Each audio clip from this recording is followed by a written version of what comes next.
Without objection, the chair is authorized to declare a recess of the subcommittee at any time. The subcommittee is meeting today to hear testimony on unleashing Alaska's extraordinary resource potential. Under Committee Rule 4F, any oral opening statement at the hearings are limited to the chairman and the ranking member. I therefore ask unanimous consent that all of the members' statements be made part of their hearing record if they are submitted in accordance with Rule 3.0. Without objection, so ordered. I ask unanimous consent for the following members to be allowed to sit and participate in today's hearing. The gentleman from Wisconsin, Mr. Tiffany. The gentleman from Minnesota, Mr. Stauber. The gentlewoman from Utah, Ms. Malloy. The gentlewoman from Maryland, Ms. McElfresh. The gentleman, Elfresh. The gentleman from Washington, Ms. Randall. The gentleman from Montana, Mr. Downing. Without objection, so ordered. I now recognize myself for my opening statement. Good morning, everybody. I want to thank our witnesses for being here today to discuss the Unleashing Alaska's Extraordinary Resource Potential. I especially want to thank those witnesses who traveled more than 4,000 miles from Alaska to Washington, D.C. to testify. Boy, that's a haul. At the end of August, I was honored to join the largest bipartisan delegation of House Committee on Natural Resources members, led by committee full chair Bruce Westerman and Representative Nick Begich, to visit Alaska. During this visit, I was awestruck once again by Alaska and its truly extraordinary natural resources. I was also keenly impressed by Alaska's people, with whom I've interacted many times, many of whom I wish one thing above all else: Alaska's natural resources cannot be allowed to waste away, undeveloped as they most recently had for the 4 years under the Biden administration.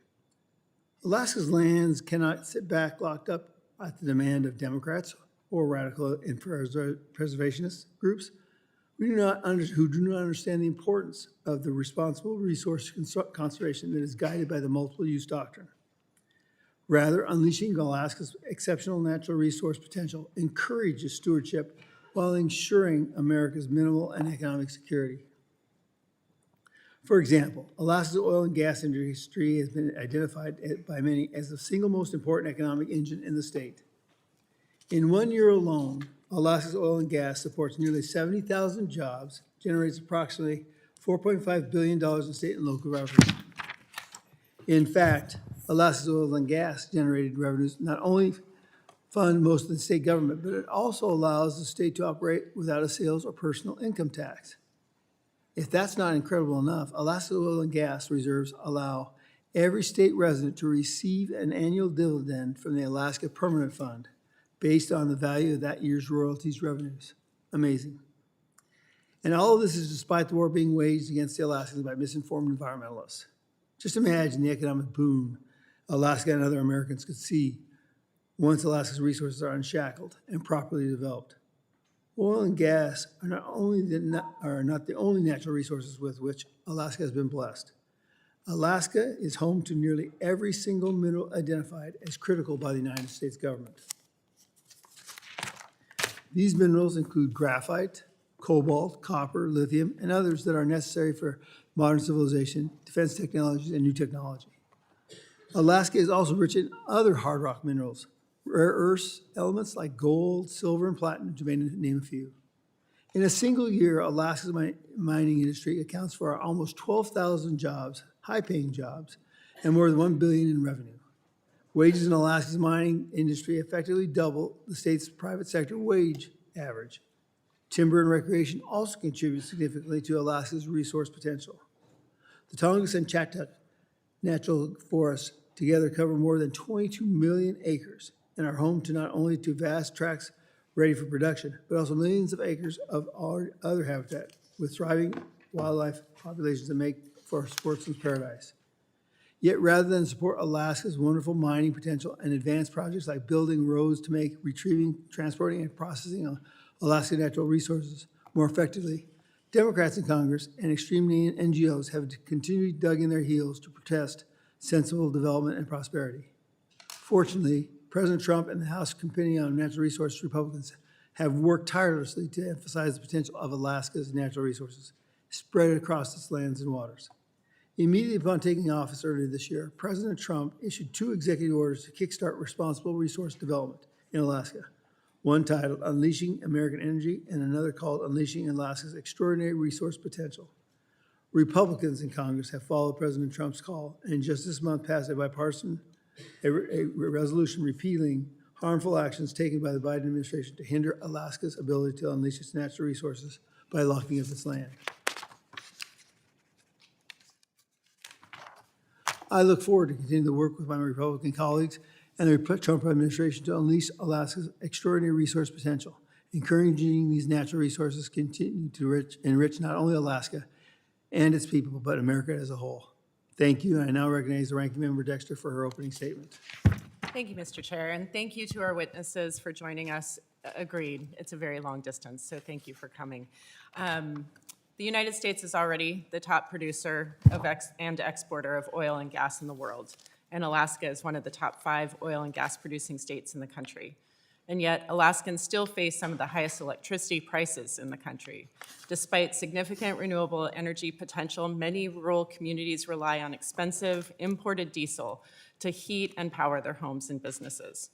The energy projects that my Republican colleagues will celebrate today make little economic sense and do almost nothing to address the high energy prices that Alaskan communities are facing. The reconciliation bill mandated more leasing in the Arctic National Wildlife Refuge, which we know is unprofitable. Time and again, budget watchdogs have warned that estimated revenues from these leases are overblown.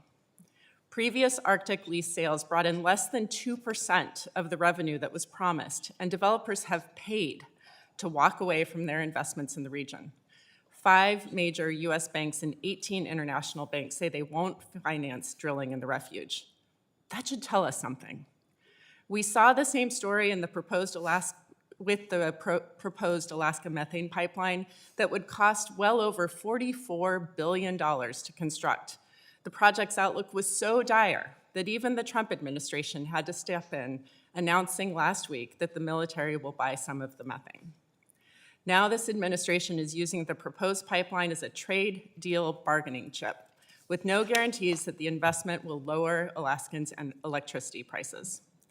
Beyond the bad economics, these projects put people and fragile ecosystems at risk at a time when Alaska is warming faster than anywhere else in the country.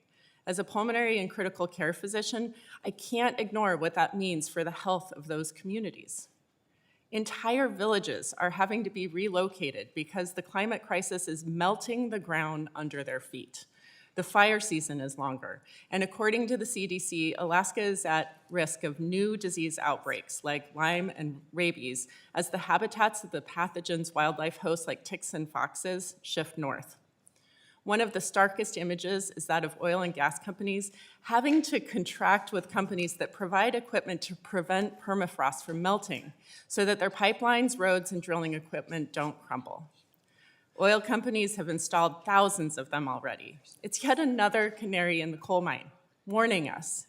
But President Trump and my colleagues have adopted an unapologetic agenda of accelerating the climate crisis. Meanwhile, Trump's personal vendetta against renewable energy has killed numerous projects in Alaska that would have lowered prices, increased reliability, and increased cost certainty. Rural communities in particular in Alaska have to pay a premium for their fuel to be imported. As we discussed, it's a long ways from anything else. Trump's actions to kill solar for all and attack wind energy at every turn hurt rural communities the most. The Shovel Creek Wind Project alone could bring over 100 megawatts to communities that need it. Yet it's now in jeopardy because of Trump's anti-wind energy crusade. Unfortunately, efforts to prop up non-viable fossil fuel projects are the rule, not the exception. Just last week in this subcommittee, we heard from a nonpartisan taxpayer group that Republican energy policies are fleecing taxpayers while boosting returns for big oil. Alaskans deserve access to cleaner, cheaper forms of energy now. Clean energy presents an opportunity for Alaska to diversify its economy, its energy profile, and lower energy costs. As long as Alaskans are at the mercy of the global oil and gas market, they will not have true energy independence. Renewable energy is a path to energy freedom. I urge my Republican colleagues to stop picking winners and losers, stop stacking the deck against working people, and to stand up to oil company CEOs. Thank you, Mr. Chair. I yield back. I now recognize the full committee chairman, Mr. Westerman, for his 5 minutes. Thank you, Chairman Gosar, and thank you to all the witnesses who are here today. And it has been mentioned, some of you traveled great distances from Alaska, and we appreciate you being here willing to testify. As you all know, the state of Alaska is also known as the last frontier, and it holds nearly unimaginable quantities of largely untapped natural resources. The state is blessed with vast amounts of energy resources like oil and natural gas. Nearly every mineral identified by the U.S. Geological Survey is critical, a wealth of timber and other forest products, rich supplies of seafood, and picturesque public lands that are open for recreation. In fact, Alaska's natural resources are so strongly interwoven into the fabric of the state's identity that Alaska's state seal prominently features, among other things, a smelter to represent mining and trees to signify significant timber resources. I find that really intriguing. One of the most alarming statistics I think I've ever heard was one Governor Dunleavy shared with us recently, that the state of Rhode Island has a larger, produces more lumber, has a larger forest products industry than the state of Alaska. You know, the state of Alaska, which probably has more forest than any other state in the country, can't even provide enough lumber for their own citizens to use. As I mentioned just a few weeks ago, Representative Begich and I led a bipartisan delegation of members of Congress to Alaska. You know, from the Chugach to Seward, we traveled the state by air, train, and sea. It gives you a great perspective of just how big Alaska is when you travel from just what seems like a small point to point on the map. We were able to speak with Alaska natives, local and state officials, as well as stakeholders covering issues from energy production, resource management, and economic development that are critical to Alaska's future and the people of Alaska. All of us on this delegation witnessed firsthand both the enormous amount of natural resources Alaska possesses and the limitless potential these resources provide. There is no doubt in my mind that Alaskans are proud of their natural resources and are eager to responsibly develop these resources to benefit not only Alaska itself, but also the greater good of our nation as well. Recognizing this, President Trump and Republicans in Congress have worked tirelessly to unleash Alaska's extraordinary resource potential.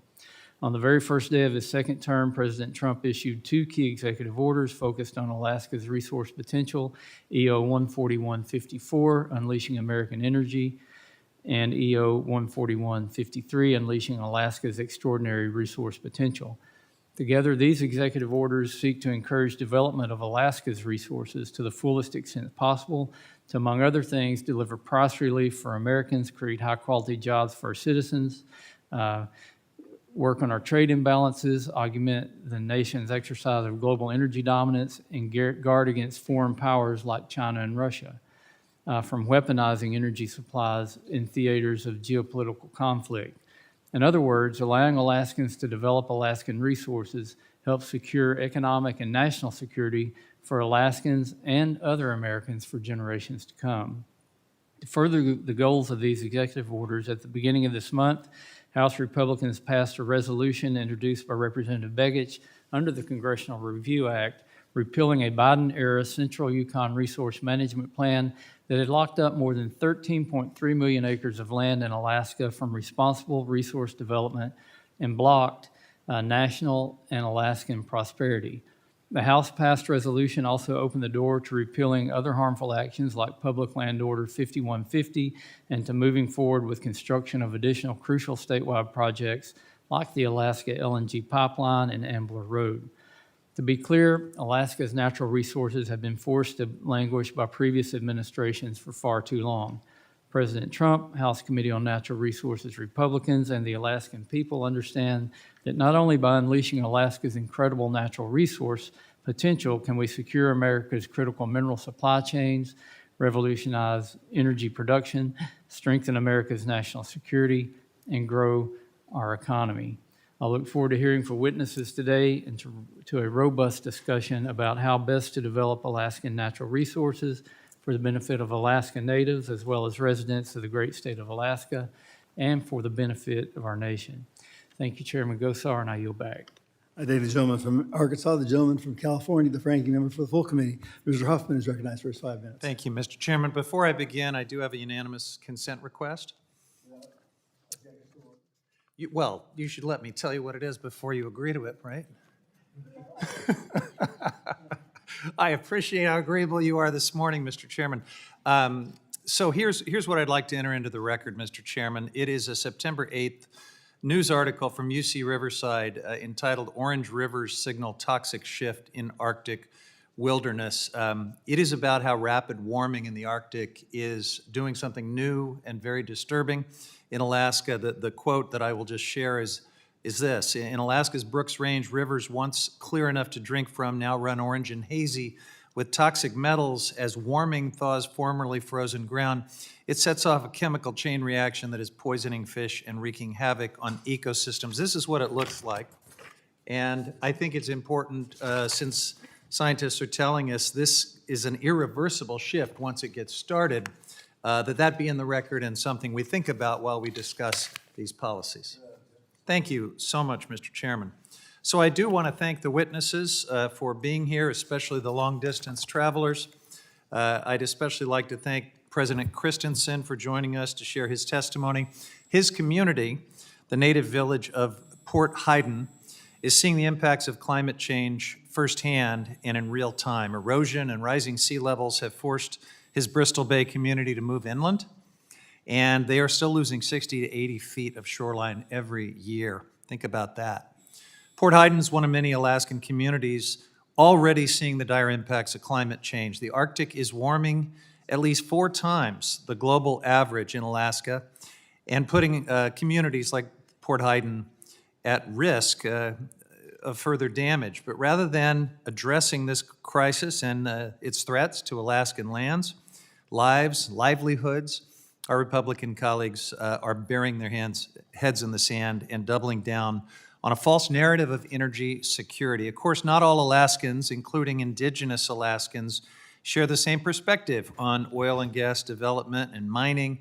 Revenue from extraction often supports local governments and indigenous regional and village corporations. But for many, the trade-offs, and we rarely talk about the trade-offs, but the trade-offs create unacceptable impacts. Alaska is home to some of the last pristine and wild places left in the world. Places not just innately valuable, but essential to many indigenous communities' way of life, and they're facing threats from every angle. It is imperative that we treat these special places with the care that they deserve. Expanding oil and gas development in the region presents profound risks, including catastrophic oil spills and the disruption of fragile and unique ecosystems like those in the Arctic National Wildlife Refuge. The Arctic's extreme conditions make it more likely that infrastructure destabilization and oil spills will occur.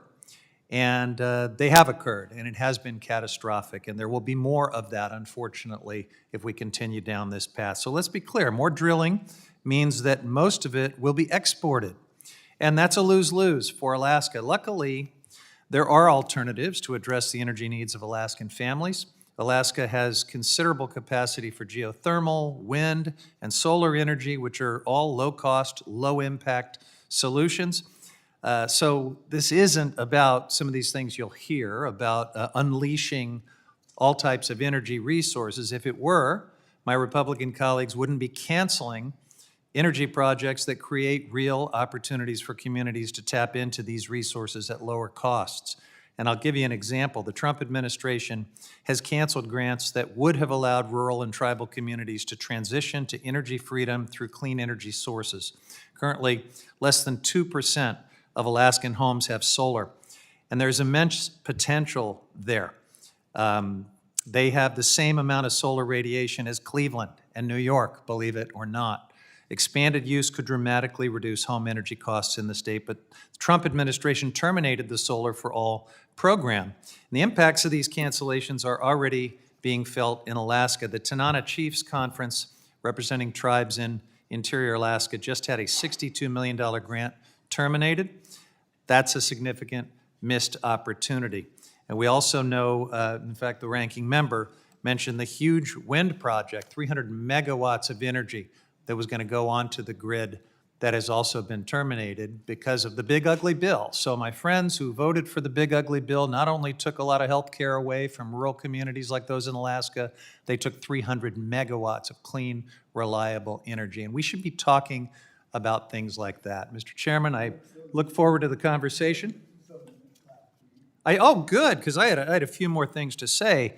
You know, folks, I think the point here is this is not about unleashing energy. It never really has been. When you cancel a 300 megawatt wind project that would have brought so many benefits to Alaska, I think it puts the lie to this notion that this is about energy dominance or anything else. It is about lining the pockets of billionaires and big oil folks who are well connected across the aisle. Alaska should be allowed to forge a new long-term path that prioritizes the freedom of a clean energy economy and protects communities from the dire threat of climate change. Mr. Chairman, I appreciate that, and I will yield back. I thank the gentleman. First of all, I got to apologize to the gentlelady from Maryland. I see that the name of El Fresh, and I have a very good friend by the name of McElfresh, so that's why I went that way. So I'm very sorry. I will now introduce our first panel of witnesses. First, we have Mr. Nagruk, Harcharek. Did I say that close enough?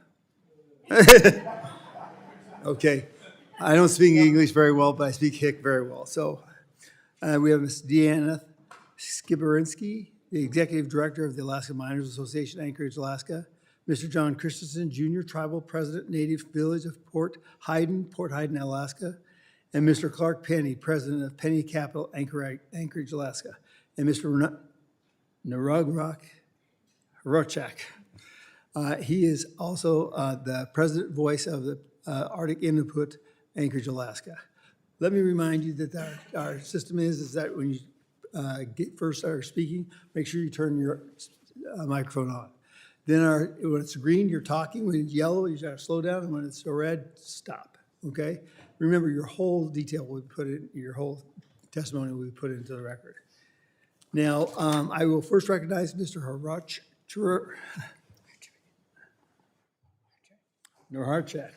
for his 5 minutes. Sorry. Good morning, Chairs Westerman, Gosser, Ranking Members Huffman and Dexter, and members of the committee. I am Nagruk Harcharek, President of the Voice of the Arctic Inupiat. Voice represents the elected leadership of 21 North Slope organizations and works to ensure our collective voice is heard in DC. Thank you for inviting me to testify today about the critical relationship between the North Slope Inupiat and the federal government. The North Slope of Alaska is larger than the state of Minnesota and is comprised of 8 villages not connected by permanent roads.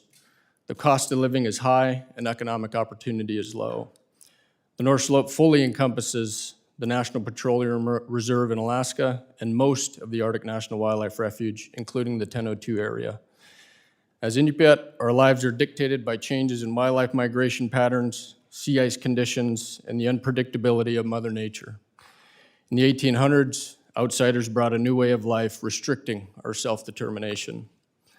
This was the start of human forces, not just Mother Nature, imposing controls over our lives.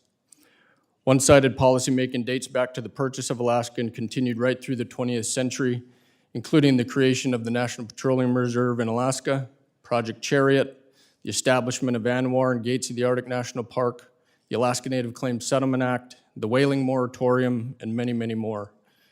In some instances, the North Slope Inupiat were such an afterthought that we were not told about new policies until our community members were arrested for violating them. Those times are sadly not behind us.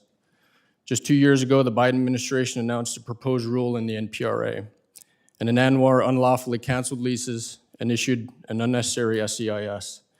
We learned about these actions not from the administration, but from the media. While we supported the Biden administration's reapproval of the Willow Project just months prior, inconsistent policymaking like this has been detrimental to our people. We impressed upon the Biden administration how these actions would threaten our ability to fund critical health and emergency services, schools, and water and sewer management. These modern services have directly increased the life expectancy for our people.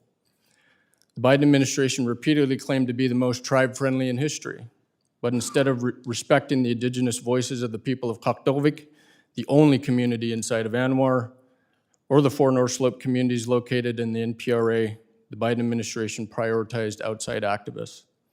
Climate change cannot be used as an excuse to infringe on the rights of Indigenous peoples, as stated at the 2023 Arctic Peoples Conference. This is not a zero-sum game. We can balance economic development and our subsistence lifestyle, as we have done for over 50 years. While many actions taken during the Biden administration offer a roadmap of what not to do, there were good policies, like the EPA's ANCSA Contaminated Lands Cleanup Program and FEMA's BRIC Grant Program that we hope remain during the Trump administration. Today, we are cautiously optimistic. On day one, President Trump signed an executive order unleashing Alaska's extraordinary resource potential. This order has the potential to unleash North Slope Inupiat self-determination, but only if we have a seat at the policymaking table. The elected leaders of the North Slope were wowed when President Trump sent 3 cabinet members, Secretary Burgum, Secretary Wright, and Administrator Zeldin to Kalvik to meet face-to-face with our people on our lands. During this historic visit, Secretary Burgum announced that the Trump administration would rescind the 2024 NPRA rule. Directly sharing this news with our people demonstrates a level of respect that we deserve but rarely see. Thank you also to the members of this committee, including Chairs Westerman and Gosar, for hosting a bipartisan meeting with Voice in Alaska last month. Thus far, the Trump administration has followed through on our request for durable policy.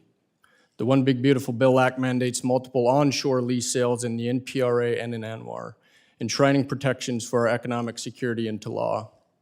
But we recognize it's only been 8 months. More steps are needed to fully unleash North Slope Inupiat self-determination. That must include listening to our elected leaders on all issues impacting our lands and people, especially when there might be disagreement. Our partnership must be built on mutual respect. We need policies informed by the voices of the North Slope Inupiat. For those interested in learning more about our region, we're hosting a panel briefing about the complexities of the North Slope this Thursday at 3:30 in Longworth 1334. And I want to leave you with the words of Eben Hobson Sr., the first mayor of the North Slope Borough. And he said, "The desire for self-determination on the part of the people who wish to exercise that right should not be denied by those that govern." Thank you for your time. Thank you, Mr. Harcharek. Did I say it better? Harcharek. Harcharek, okay, Yes. Thank you very much. Now the chair recognizes Ms. Skibinski for her 5 minutes. Thank you, Chairman Gosar, Ranking Member Dexter, and members of the committee. Thank you for the opportunity to testify today. My name is Deantha Skibinski, and I'm the Executive Director of the Alaska Miners Association. We are a membership organization established in 1939 to represent Alaska's mining industry. Our members are comprised of 1,400 individuals and companies that hail from across Alaska's 365 million acres, from above the Arctic Circle to the southernmost coastal rainforest. We have 7 large-scale mining operation members and dozens of members that are conducting exploration programs to bring new minerals to Alaska to production. Unique to Alaska are around 300 active placer gold mining operations. Placer mines are smaller in footprint. They average only about 4 employees, but in aggregate, their production and their economic benefits are similar to that of a large mine. The majority of our placer mines in Alaska are multi-generational, family-owned, which is why we call them the family farm of the North. Today, I'd like to set the stage by describing the tremendous economic opportunities and benefits that come to Alaskans and communities, and then outline the meaningful policy needed to grow the industry in Alaska, but also increase contributions to America's domestic mineral supply chain. In 2024, the Alaska mining industry paid an average wage of $123,000. That's twice the state average of the other sectors combined. We employed workers in over 80 Alaska communities, many of which are in rural areas with limited other employment opportunity. Paid $145 million in local and state government revenues. Mines are the largest property and sales tax payers in several Alaska communities. Paid $240 million, that's in 1 year, in royalty payments that went to Alaska Native corporations. Since 1989, a cumulative total of $3.6 billion has been paid. And per the Alaska Native Claims Settlement Act, 70% of that $3.6 billion payments are distributed to other Alaska regional and village corporations in Alaska. So mines are clearly important to Alaska's economy, and they have an exemplary environmental and safety track record. Unfortunately, they're constantly targeted by outside opposition groups that use misinformation to generate fear among the general public and overburden regulatory agencies tasked with upholding the nation's permitting process. Federal actions from the prior administration hampered the process by which a mine can be permitted in Alaska. Specific actions include the repeal of the roadless rule exemption for the Tongass National Forest, a preemptive Clean Water Act Section 404C veto at the Pebble Project, multiple actions to block the Ambler Road project, and much more. Thankfully, this has turned around in the past year, starting with the Day 1 executive order specific to Alaska that we were talking about today. Several others that have been signed bring improved permitting processes for mining in Alaska, including immediate measures to increase American mineral production. This has a significant impact to Alaska as it directs the Secretaries of Defense, Interior, Agriculture, and Energy to identify as many sites as possible on federal land that may be suitable for mineral development. Alaska has 222 million acres of federal land within its borders, and half of those are designated as conservation system units, meaning development can't take place there. The Mineral EO directed the departments to identify as many sites as possible on federal lands for mining opportunities, but there was also an opportunity to provide feedback on federal policy and management changes to realize the mining of federal lands. The EPA and the Department of the Army have begun to implement Waters of the United States policy consistent with the Supreme Court Sackett decision. We're hopeful that we see an improved framework for the management of Alaska's wetlands mitigation programs that have long been a challenge to developers way outside of the mining industry in Alaska. Over 43% of Alaska's surface area is designated as wetlands, and instead of a mitigation program that is designed for over 48 states without that ratio, we need local flexibility where developers can perform meaningful environmental enhancement projects that assist rural communities with infrastructure to meet their mitigation requirements. Alaska is an extraordinary state with the ability to significantly contribute to our country's prosperity. With its impressive mineral endowment, superb environmental performance, a workforce with remarkable labor and safety standards, and significant economic benefits, Alaska is the place to start to make our nation a mineral production powerhouse. Mind in America starts with Mind in Alaska, and the entire AMA stands ready to work with this committee to make that a reality. Thank you again for the opportunity to speak to you today, and I look forward to your questions.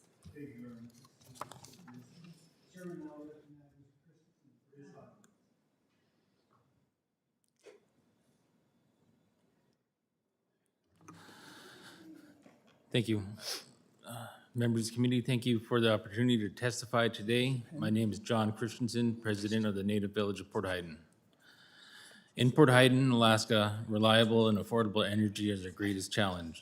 Like many Alaska Native communities, oil and gas and LNG pipeline will never reach us. We survive on diesel flown or barged in from the lower 48 at $7.49 a gallon. When it arrives, in 2024, we spent $900,000 on fuel. One generator breakdown loan cost us $350,000 to fix.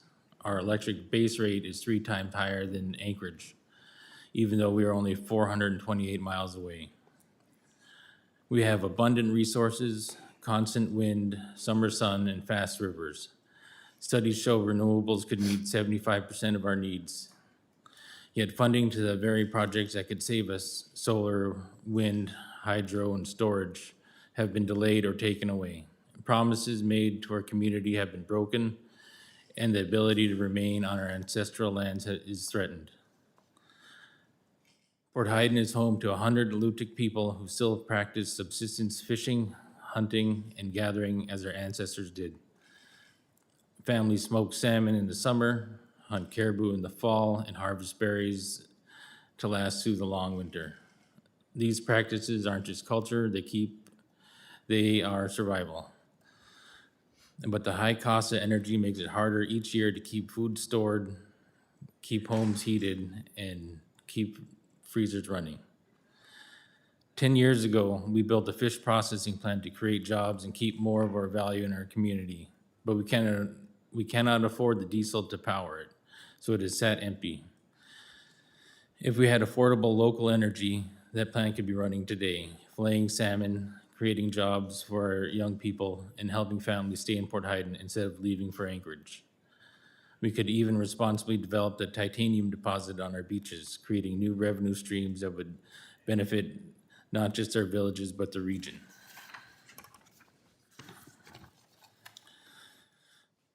Our vision, a thriving village powered by clean, reliable, locally generated energy that lowers costs, supports jobs, and keeps our salmon plant running.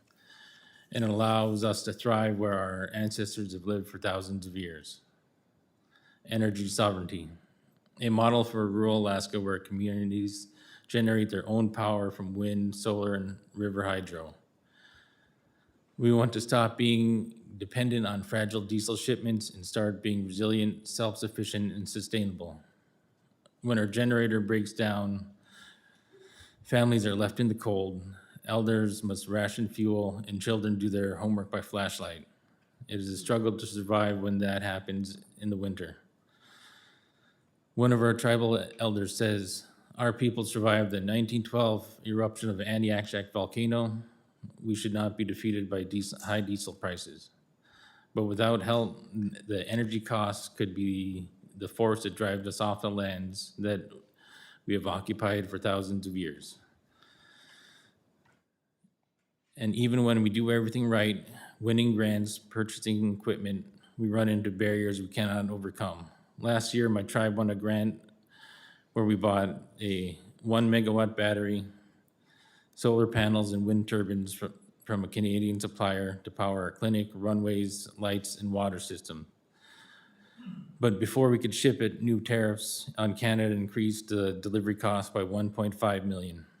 The equipment is sitting in Canada right now, waiting to come to Port Heiden, but our village simply doesn't have the funds to move it. I am not sure if those tariffs are canceled or put back on. Their inconsistency makes it hard to keep track of. What we ask, we don't need more studies. We need Congress to protect the commitments already made and help us finish what we started. Support the tariff relief or direct assistance to cover these unforeseen costs. Will allow us to bring home the equipment we've already purchased and start producing clean, reliable power immediately. Our tribe's mission is simple. The vision of our tribe is that our community is growing, living, and thriving as we have for thousands of years. The mission of our tribe is to still be there. That is why we're asking you to stand with us, support Native communities in building energy systems that work where we live, not just where the pipelines run. Thank you for your time. Thank you, Mr. Christensen. I now recognize Mr. Penney for his 5 minutes. Chairman, Ranking Member Dexter, Congressman Begich, and members of the subcommittee, thank you for holding a hearing on unleashing Alaska's extraordinary resource potential and for the opportunity to testify this morning. I'm Clark Penney, proud third-generation Alaskan, born and raised where my family and I continue to live in Anchorage. I operate a wealth management company with an emphasis in public capital markets and assets under management over $1 billion. In addition, my consulting company, Penney Capital, advises companies ranging from technology startups to natural resource developers at every stage of the supply chain, from upstream mining to midstream processing to recycling. Altogether, those companies are progressing 41 of the 54 acknowledged critical minerals in their respective supply chains. Given 40 years of lived experience as an Alaskan, I can say confidently that our state is interested in many forms of commerce and business development. With Alaska's vast size, extreme climate, and limited infrastructure, those that choose to live in my home state are bold and solution-oriented, a parallel to being an entrepreneur. From a car that won't start on a minus 35-degree morning to creating an industry around mariculture or multi-hundred-mile pipelines, Alaskans are not short on creative solutions to get through each day. A skill set that translates directly to our willingness to grind to get ideas to market. Everything in Alaska is big, including our natural resource projects and therefore our solutions for our country. Alaska has known quantities of 49 critical minerals. No other state can say this. And contrary to common rhetoric, Alaskan residents are in support of responsibly developing those resources. Per a statewide survey conducted by Dittman Research in May of 2025, 72% of Alaskans favor oil and gas development, and 67% favor new critical mineral projects. The objective now is, how do we get these vast resources to market? From Alaska, for America. The U.S. all but eliminated its position on critical mineral development for the last 30 years. To fill that gap, foreign entities of concern, known as FIOCs, and other countries we do not have the best of relations with have stepped in. Resource development, like nature, loathes a vacuum. So we find ourselves in a position where FIOCs control the upstream, the midstream, and pricing. They own the market, they have mastered the technologies, and we are left with deep economic, strategic, and geopolitical vulnerabilities. Well, Alaskans in Alaska are up for a challenge. I'm very encouraged by the direction this administration is heading with support for the critical mineral industry. As someone with an investment background, I want to see dollars executed efficiently in supporting industry that create jobs, a circular economy, and equips our country to innovate, invest, and excel, as our American system does without parallel. But this will take all the tools in the U.S. policy toolbox, and maybe even some new ones. We are competing against countries that think in timelines and generations, not quarter by quarter. Those same countries have used their governments to subsidize needed infrastructure to get critical mineral projects to market. We don't have to copy them, but we do need to compete apples to apples in our distinct American way. To do that, first we must make sure U.S. policy at Department of Interior, Department of War, Department of Energy, and across the federal government demonstrate a clear preference for domestic critical mineral developers. Allies can help, but there is no substitute for homegrown Alaskan and American resources to fuel American innovation and the American economy. Second, use every tool in the toolkit, all of Defense Production Act's authorities, not just stockpile purchases, but long-term commitments to purchase to pull projects forward by signaling strategic interest. And that's my third point. If government sends a signal and maintains the signal, private investment will respond. Ultimately, there is a path in which private capital can come to the table more willingly. But the question to explore is simply this: how can investors assess the risk of a project with an unknown timeline, an unshaped supply chain, and a commodity price that could be manipulated by a nation opposed to American interests? There is a way for America to secure full domestic supply chains for every single critical mineral. Alaska is ready to play a significant role, the storehouse of so many strategic resources. It will take boldness, good ideas, creative solutions, and the mindset of grinding every day. Not so different than being an Alaskan. Thank you for the opportunity to testify today. I look forward to your questions and to working with the subcommittee to tackle the urgent issue of critical minerals. And I also want to say thank you to all the Alaskans that showed up today. It's great to see everyone. Thank you, Mr. Penney. Now I'm going to recognize members for their questions. I'm now going to recognize Mr. Tiffany from Wisconsin for his 5 minutes. Yeah, thank you very much, Mr. Chairman. First of all, I want to thank all of you for the hospitality you showed us when we were up in Alaska at the end of August. It truly is a great state, unlike any other state in the United States of America, and we really appreciate your hospitality. Ms. Skibinski, give me a couple repeals and rescissions that you think are important that you referenced in your testimony. Thank you, Congressman, for the question. And first, I'd like to turn around the thank you back at you and the members that traveled to Alaska. We got a lot of thanks for us coming to D.C. today, but really, there is no substitute for seeing the operations that you all have done on your visits to Alaska, and you were able to see, in my experience, I was gifted and privileged to be able to join you on your visit to Greens Creek Mine.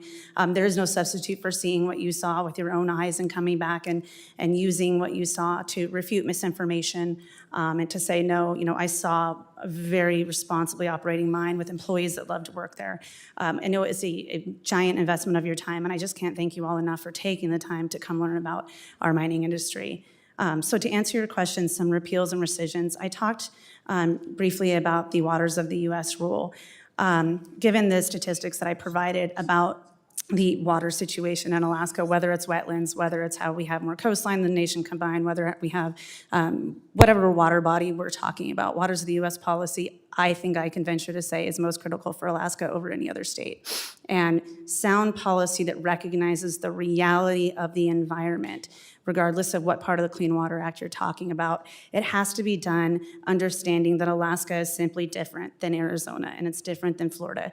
And so when you're looking at making sure that the definition of Waters of the U.S. comports with SACIT and changing what, and frankly, did not comport with SACIT in the previous administration, that is one of the things that jumps to the highest, not just for the mining industry, but to anybody that's developing Alaska lands. Yeah, so with those changes, you'll be sacrificing the environment, right? Sir, absolutely not. So we don't have to sacrifice the environment to make those changes? No, sir. Mr. Harcharek, tell me just a little bit about that increased life expectancy. I find this a stunning number.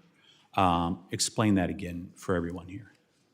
Since I think it was in the 80s to 2014, life expectancy increased by, I believe it was 13 years over the course of that. And interestingly enough, that's when the North Slope Borough was making large investments in our own communities, taking that tax revenue that they were generating from oil and gas, reinvesting it into the communities, providing housing, water, sewer. So about the time oil was discovered and being made commercially viable, that's when life expectancy went up 13 years over the course of 34 years. Yeah, once we started making those Mr. investments. Chairman, in the that may be communities, unprecedented in America to see that rapid of an increase of life expectancy in the history of this country, and largely because of oil. What I heard you also say is that the Biden administration did not coordinate with you with the actions that they took. Is that accurate? That is accurate, and I testified to that effect And last time I was here. Mr. Harcharek, isn't coordination required under federal law? Coordination is required under federal law, yes. Which is really unfortunate that the Biden administration with these indigenous peoples, that they did not follow the coordination law. You said this is it is not a zero-sum game. Explain that comment a little bit more about how this is not a zero-sum game. Often we hear that you can have one or the other. You can have subsistence or oil and gas development, or you can have this or you can have that. And I think that we've proven, and I said it in my testimony, that over the last 50 years we've proven that we can have both, right? We can have an economy, we can have access to our subsistence resources that is supported by the oil and gas industry on the North Slope that's taken advantage of by the North Slope Borough, a system that we made sure that we put in place. So we don't have to sacrifice the environment. Absolutely not. Mr. Christensen, I found something really interesting in your comments in regards to hydropower. How will you harness, have you figured that out? How will you harness hydropower for your community if you could do that? We've been improving our distribution lines for the power. So our power lines will take it. And then we're going to use run-of-the-river technology for 2 of the rivers in the area. So you'd be able to, there's technology where you can harness the river to be able to get electricity to your local community. Yes. That's outstanding. Before I yield, I urge the folks with the Save the Arctic shirts, it's great that you're here today.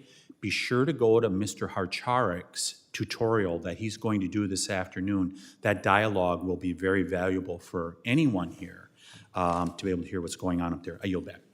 The gentleman is recognized. The gentleman from California, Mr. Ranking Member from the full committee. Mr. Thank Huffman you. is recognized. Thank you, Mr. Chairman. And good morning, President Christensen. I want to ask you about some of the oil and methane projects in Alaska, specifically the proposed LNG pipeline, said to be one of the biggest infrastructure projects in the world to date of its kind. Would that lower energy costs for Port Heiden? No, not at all. Why not?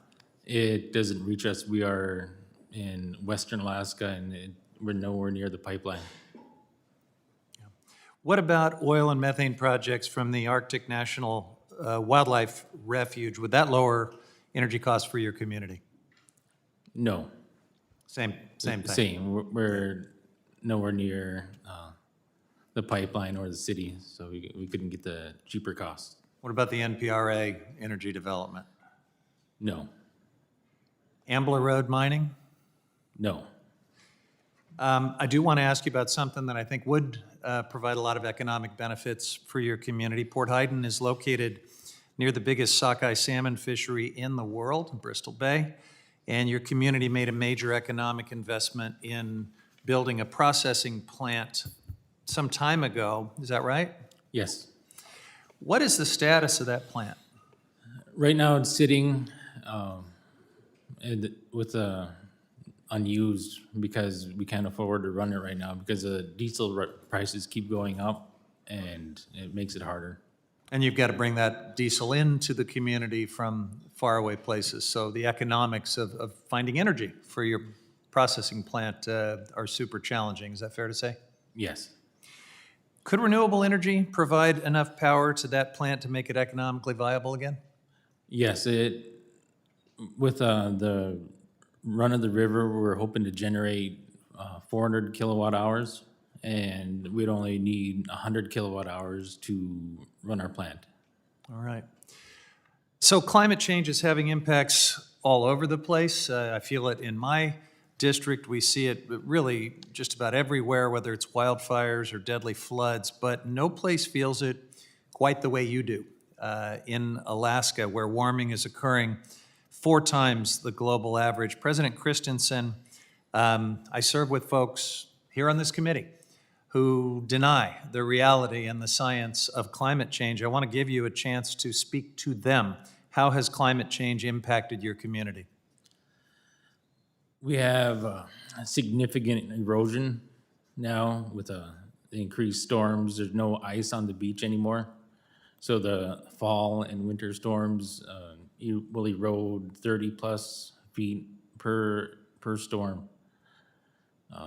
So. And this wasn't happening 20, 30 years ago. No. If somebody questioned whether climate change was a serious problem, what would you say to them? Well, we already had to move my village once, so I'd like to not do that again. So that'd be good. Appreciate that. Mr. Chairman, I'd like to yield the balance of my time to the ranking member. Thank you very much to our ranking member for sharing his time. President Christensen, thank you again. I just want to follow up on some of the costs for your community. What is the current price of electricity per kilowatt hour for your community? 75 cents a kilowatt hour?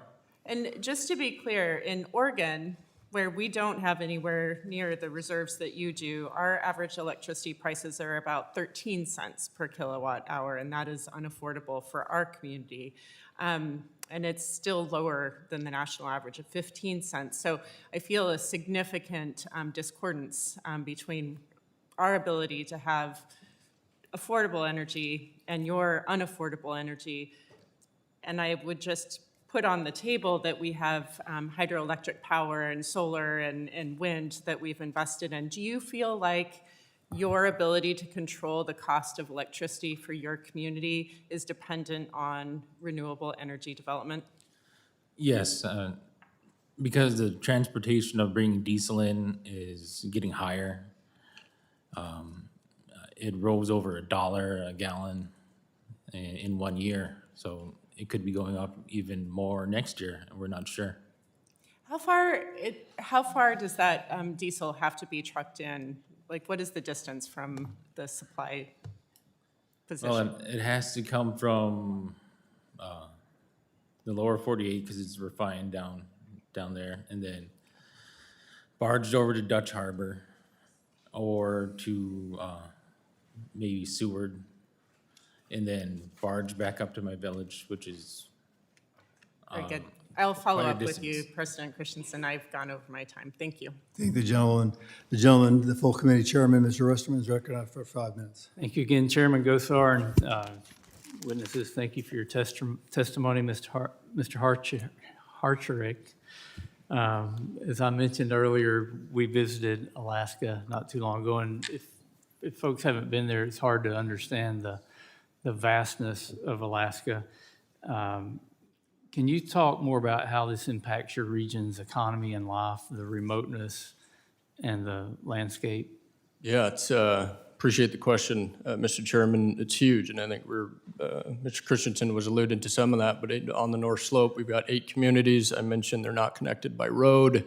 We often have to have things barged in as well. To travel in between communities, you have to take an airplane because of that. And tickets to a village that are 60 miles away can cost upwards of $400 to $600 for a round trip, right? And then getting things from Anchorage up to Barrow, just everything is more expensive, right? The lumber and things to build homes, the equipment and materials it takes to maintain the systems that we have on the North Slope have to be barged up from Seattle, lower 48, or barged over from Prudhoe after they've been trucked up, which really increases the cost of all of the systems that we have in all of our communities. And it becomes very expensive to maintain those things. So maintaining that economic foundation, maintaining that revenue that's generated to the North Slope borough is extremely essential to being able to provide those services for those 8 communities on the North Slope.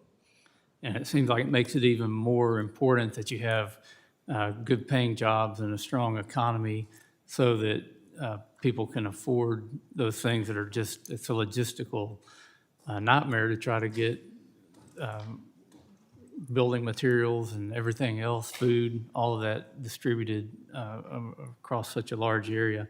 So you and your organization, Voice of the Arctic, Inupiat, have made clear that decisions affecting Arctic Alaska, quote, must remain in the hands of those who call it home, rather than preservationist activists in other parts of America who have never stepped foot in the North Slope, much less understand the Alaskan Arctic's economy.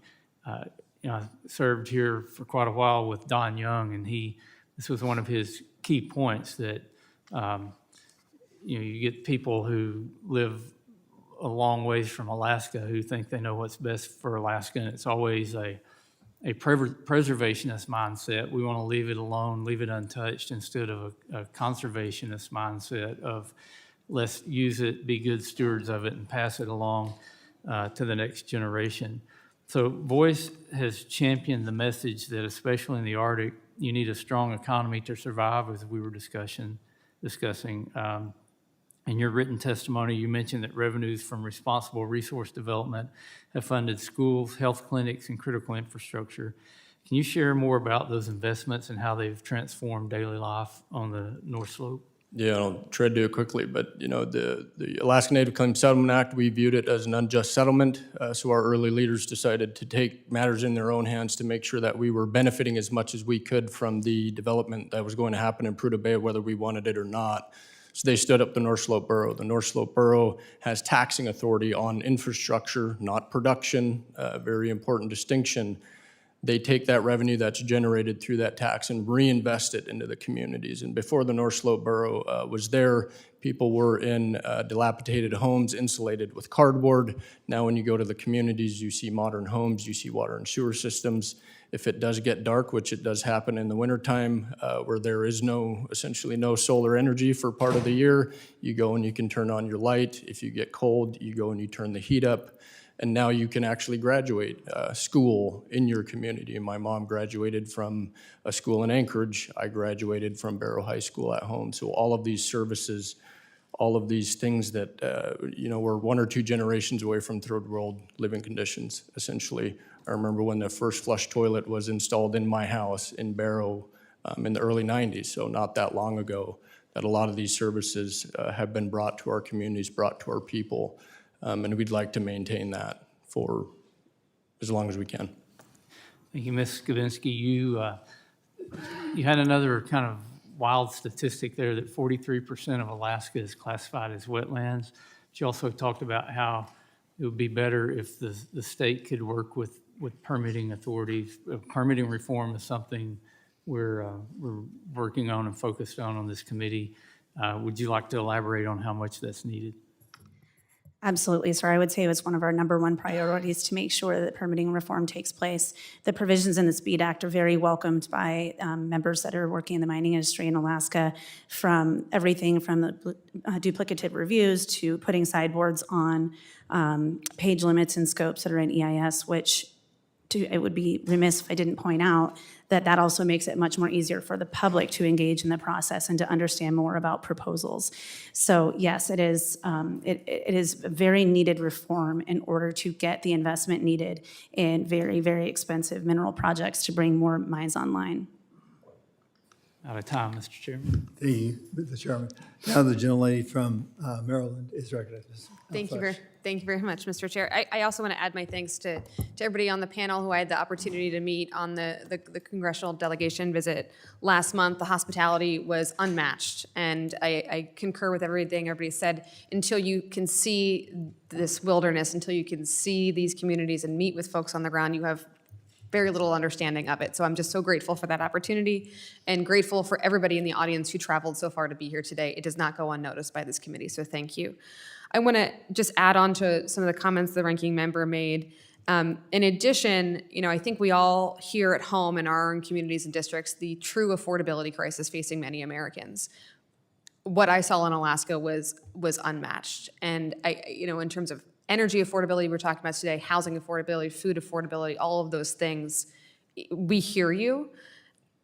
I also saw the vastness and the sensitivity and the wilderness and the vulnerability of Alaskan nature all around me during the week that we were there. And so, I use the word balance quite a bit in this committee, but I just want to make sure that we strike the balance. It's more of a thought than a question here, Mr. Chair, if I could, but what I'm hoping for here is obviously the highest of environmental standards for anything that moves forward, and I know that there's bipartisan agreement on that, but as the ranking member said, we need to make sure the people who are most impacted by these projects also benefit the most from these projects. So first and foremost, tribal communities, the people of Alaska, the American people, then our allies abroad, and not our adversaries abroad. And right now, I am not convinced that there's any restrictions or guardrails on who is benefiting from anything we're talking about here. And that's of deep concern to me as a member of this committee, also a member of the Armed Services Committee. How are we ensuring that we're literally not fueling our adversaries with the wealth that we're talking about here today? So that's something I would like to pursue on both sides, and obviously having the highest environmental standards. So there's a lot of work ahead. I'm excited to get to work with all of you in the audience in this committee. And with that, I'd like to yield the remainder of my time to the ranking member.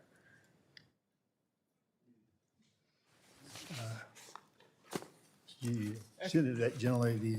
All right, thank you very much to the chair and to Representative Elfreth for sharing her time.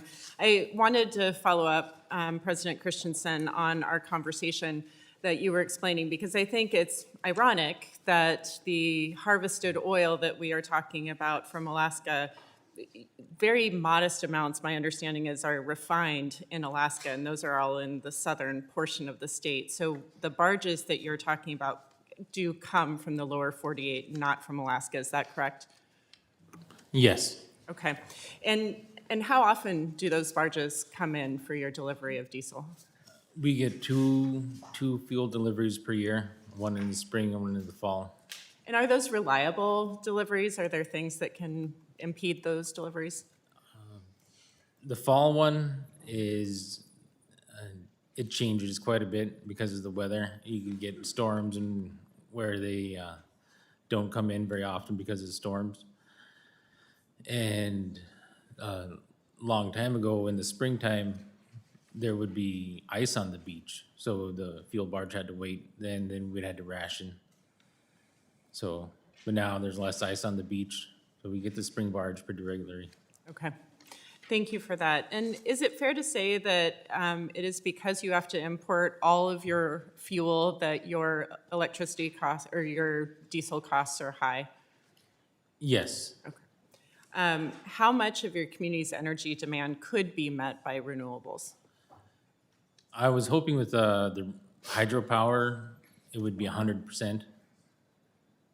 And It's a small amount of like 120 kW that we need to produce to sustain our village. okay. And you had mentioned earlier that you needed 100 kilowatt hours to keep the processing plant running. Is that accurate? Yes. So that plus what you need for your village could be met with a renewable source. Yes.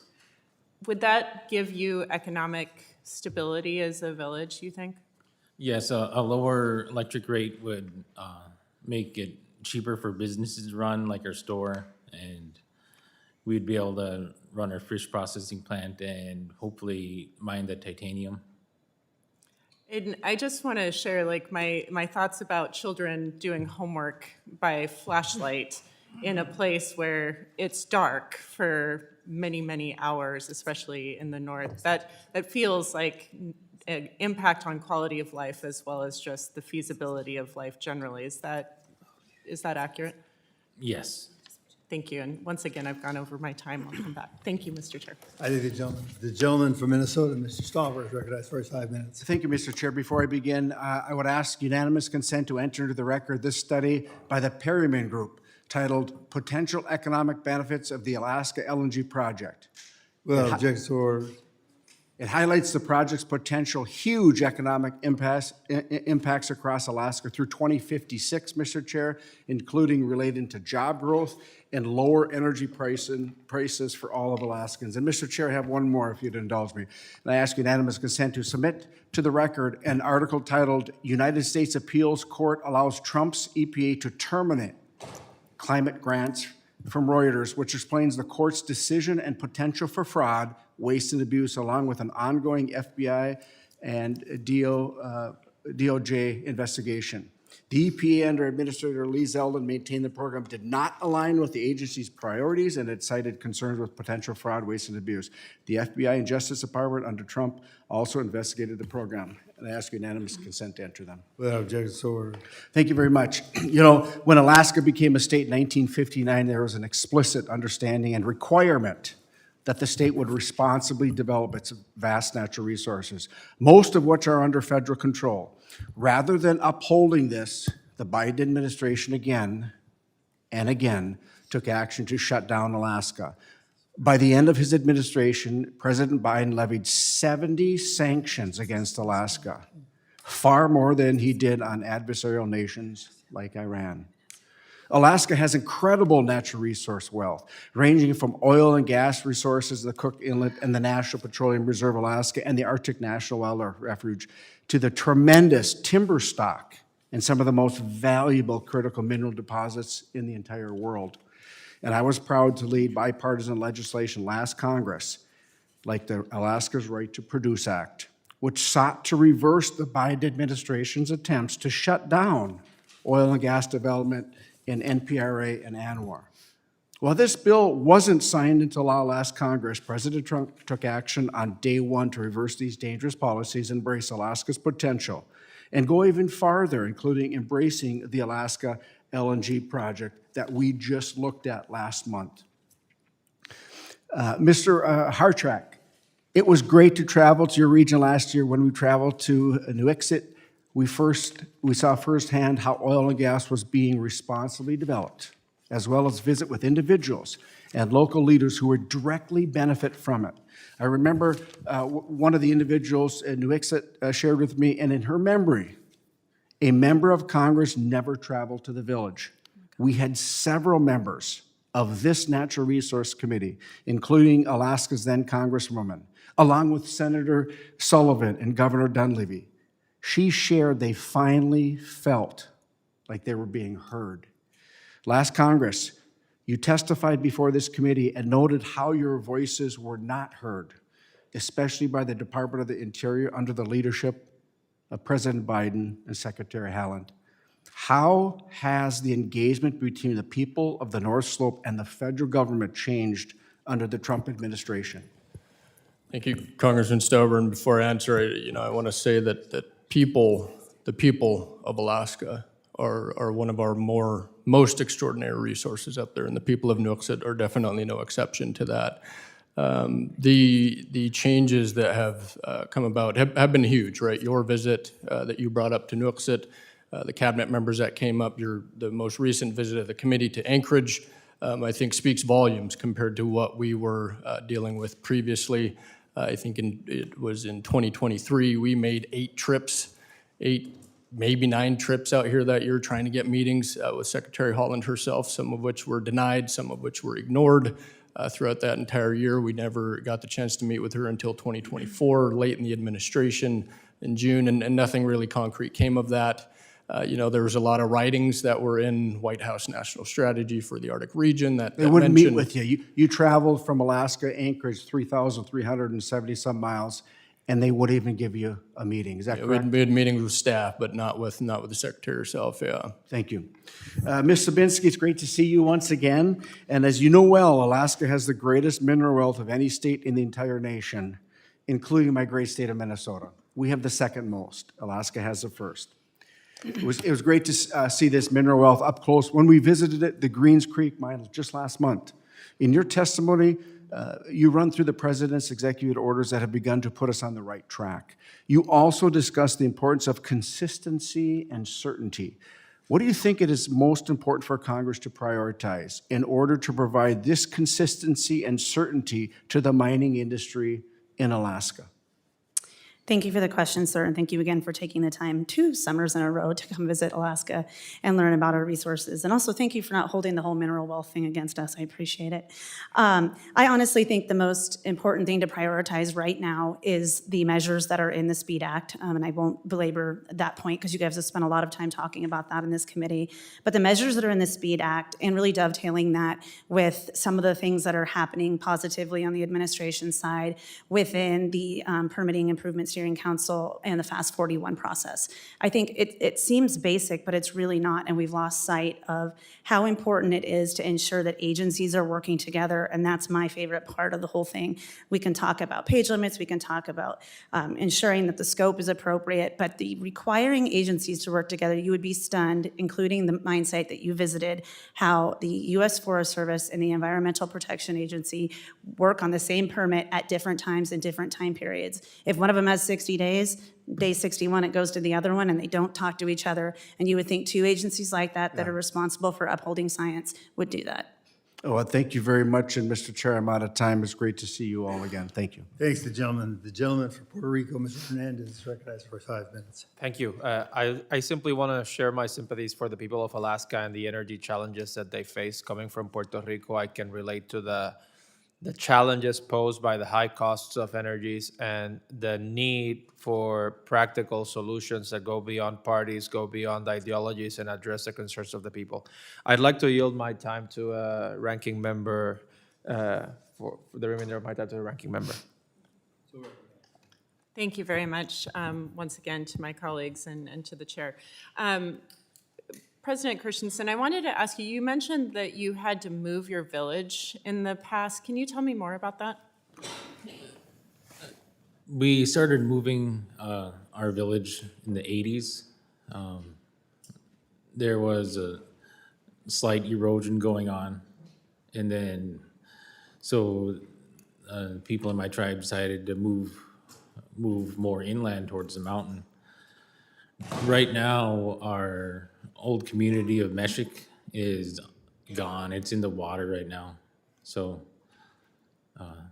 good thing we started early, and then it just sped up. Right now, where our fuel farm is at, they said it wasn't supposed to be moved until 2025, and we moved it 6 years ago. So. I'm sorry, I just wanted to make sure I heard you correctly. Your entire village is gone that was previous to the 80s? Yes. Okay. And what accounts for that? You said it's erosion. Is that literal land falling into the ocean? Land and houses. Okay. That feels like an extraordinary disruption. And how did that impact the people of your community, and does it still impact the people of your community? Right now, the impacts we have is we have no more access to safe harbor for our boats. So when we pull in from the fishing season, we have to pull up our boats right away because there's really not many places to park. And was that true before the 1980s onward? No, and we were able to access a harbor lagoon where we parked in, and we kept our boats in there until October. We were able to use them to go hunting and fall fishing, but now we have to pull them out right away. Is it at all unclear to you that climate change is having an impact on your village? No, I believe it is a clear impact of climate change. Okay. No, that feels extraordinary to me. And the cost of that, who bore the cost of moving your village and rebuilding? Just the people in Port Heiden. Nobody helped us move. Are you a rich community? No. Okay. We're poor fishermen. That feels like the impact of climate change on your community has already been extraordinary, and we continue to perhaps hasten that. We can argue about our behaviors, but clearly this is impacting your community. Do you think you are unique in Native communities or Indigenous communities in Alaska? No, there's a few other places that are having trouble right now. There's one of the communities below us, Port Moller, is planning on moving their community, and there's villages like Kivalina is trying to move, but the logistics of it's pretty hard. I can imagine. And is the U.S. government or the state of Alaska helping fund the moving of your villages or their villages at all? Not that I know of. Nobody helped us, so I wasn't sure if anybody helped them. Okay. And the dividend fund, I trained in medical school with people from Alaska and spent many weeks in Anchorage practicing and training. And my understanding is the dividend fund is a really important resource for people in Alaska. Can you help me understand, does that, do you as tribal members have the same dividend payments or is it different? No, it's the same. It is the same.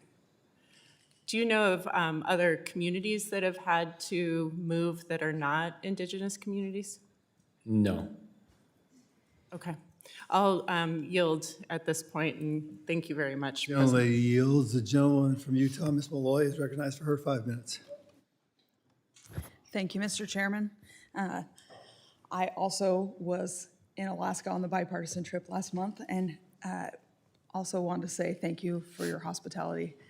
There really isn't anything else like it. And because of that, I'm going to repeat something that I said when I was there, here on the record for the benefit of everyone. But the thing I heard most probably while we were in Alaska was Alaska's different. That's everywhere we went, everywhere we stopped, people kept saying Alaska's different. And it clearly is in so many ways. But sitting here in this hearing, I'm struck again by how similar all of our states are in the concerns we have. So, Mr. Harcharek, and I hope I'm saying your name right. I apologize. What I'm hearing you say is that more coordination and less regulation helps you have the strong economy that increases life expectancy and quality of life. Is that fair? Yeah, I think that's fair.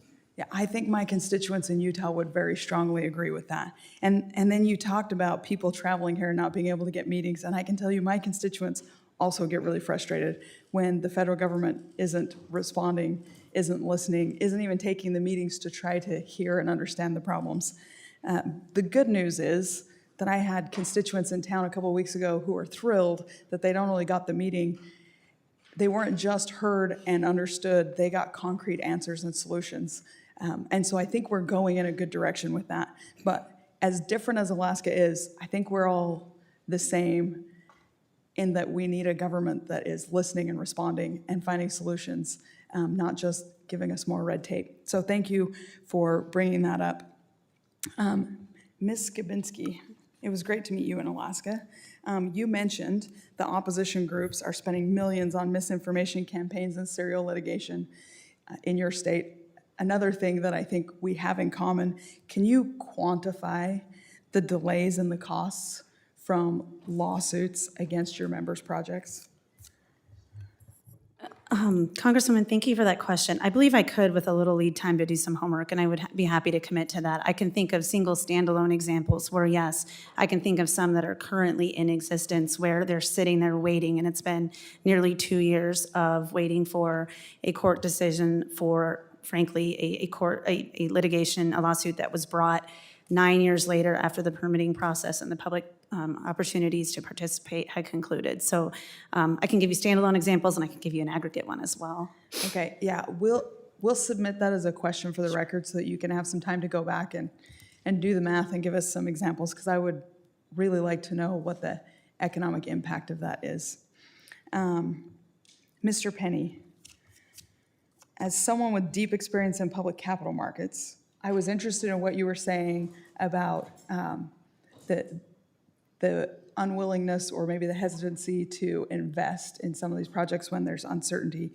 What concrete steps should we, Congress, take to help American companies compete against state-subsidized foreign competitors?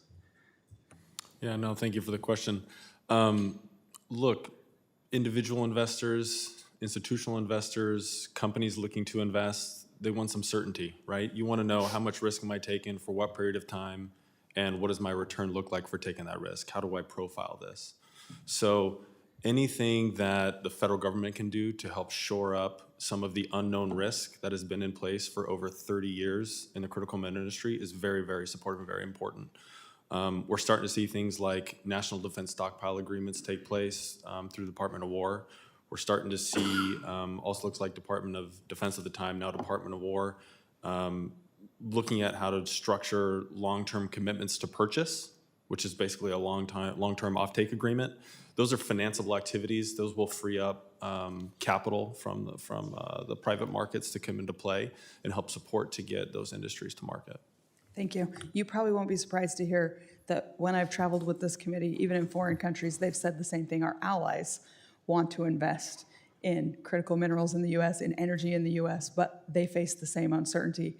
And it's strange to be in a foreign country and have them say that we need to get our permitting under control so that they can invest. So thank you for your testimony. I only have a few seconds left, so I will yield back, Mr. Chairman. I thank the gentleman from Utah, the gentlewoman from Washington, Ms. Randall, recognized for 5 minutes.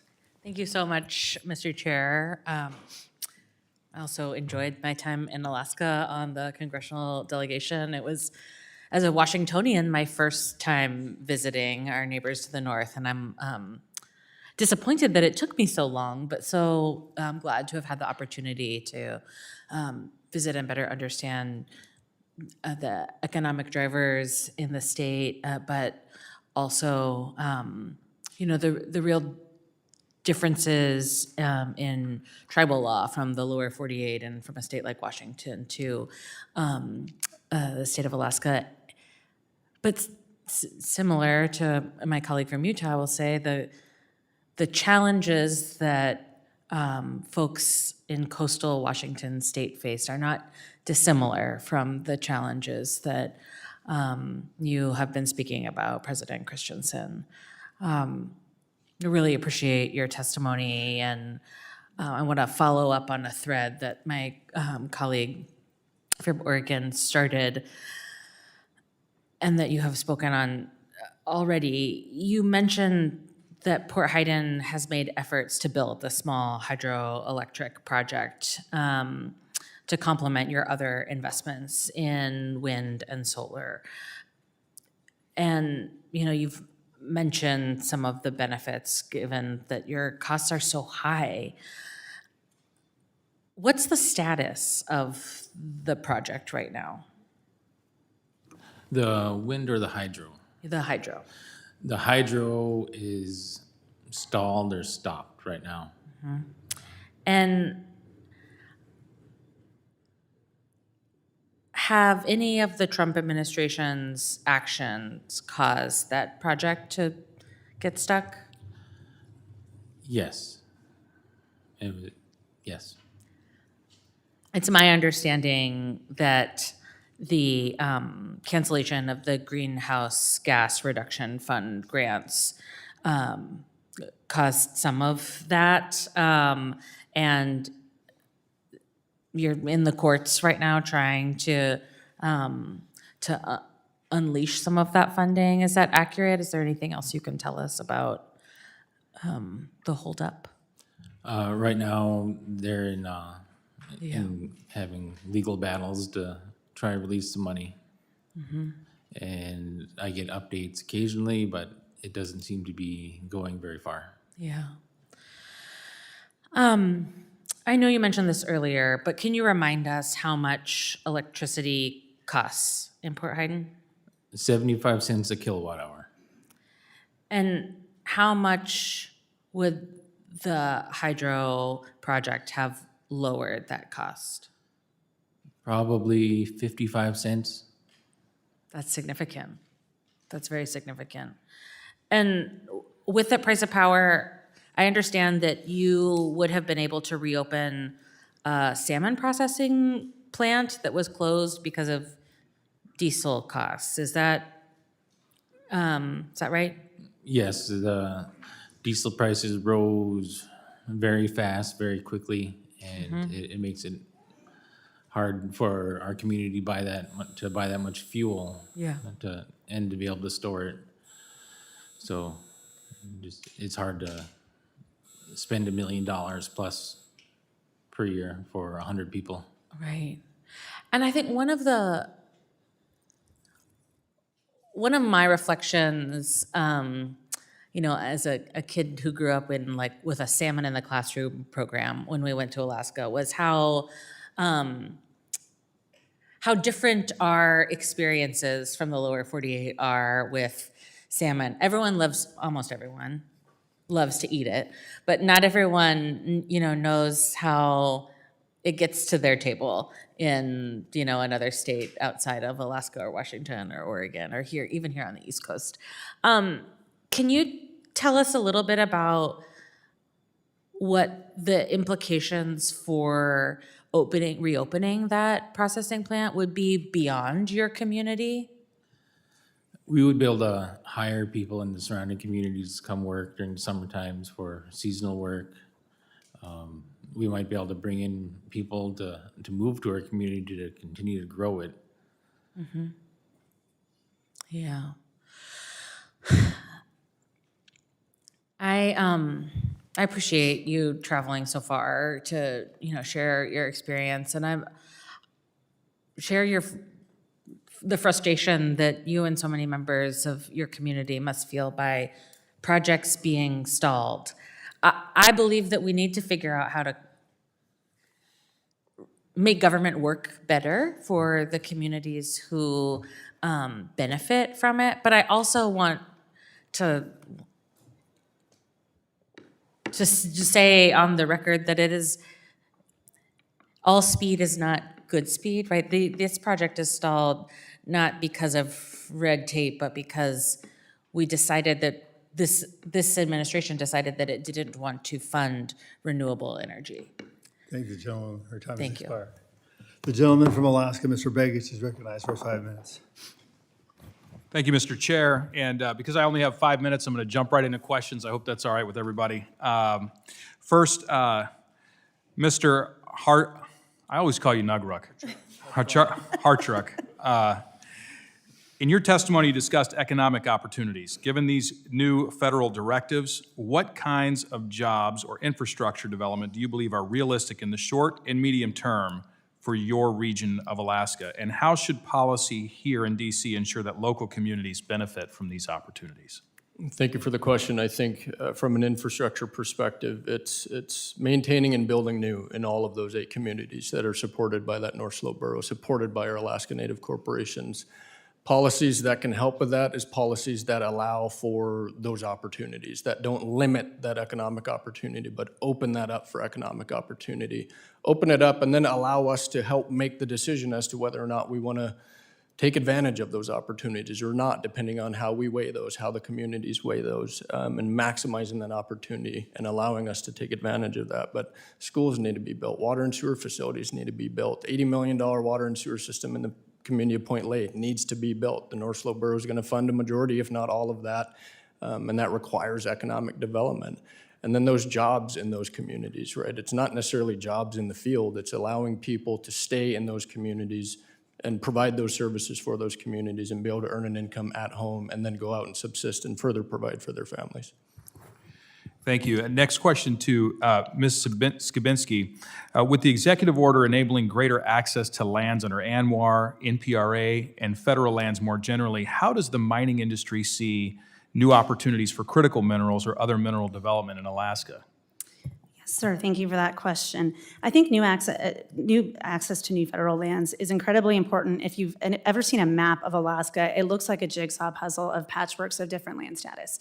Earlier in my testimony, I talked about how Alaska has 365 million acres, 200 plus is that of federal lands. There's conservation use system units. So you may have a deposit on state land, which frankly, we've gotten to the point in our industry is highly preferential.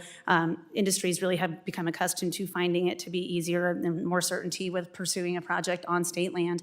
But there are chances are you cross over several different types of land, several different types of federal land throughout that process. So when you see things in the executive order that improve the entire land management picture, lift public landowners, order BLM to do land planning better overall, you're going to see a better path forward to developing projects that aren't on the road system and cross several different types of land. That's great, and it's a perfect corollary to what we were just talking about with Mr. Harcharek. And about local opportunities being necessary to support these smaller communities of Alaska. Mr. Penney, how did the executive order and the One Big Beautiful Bill Act together change the investment risk climate for Alaska in mining and energy specifically? Yeah, thank you, Congressman. Look, it's a de-risker, right? I mean, private capital is looking for signals on how to de-risk their investment to feel comfortable getting involved. It's largely an untouched and unknown space for the last 30 years. So anything that can be done to shore up some of the unknown risk is something that's going to get capital to the table. It could be permitting timeline, those being more definitive, national defense stockpiles, commitment to purchase over a number of years. All of that are loans, loan guarantees, lots of different formats that can be used from the federal government. All of those are de-risking mechanisms and something that's going to help provide willingness of private capital to come to the market.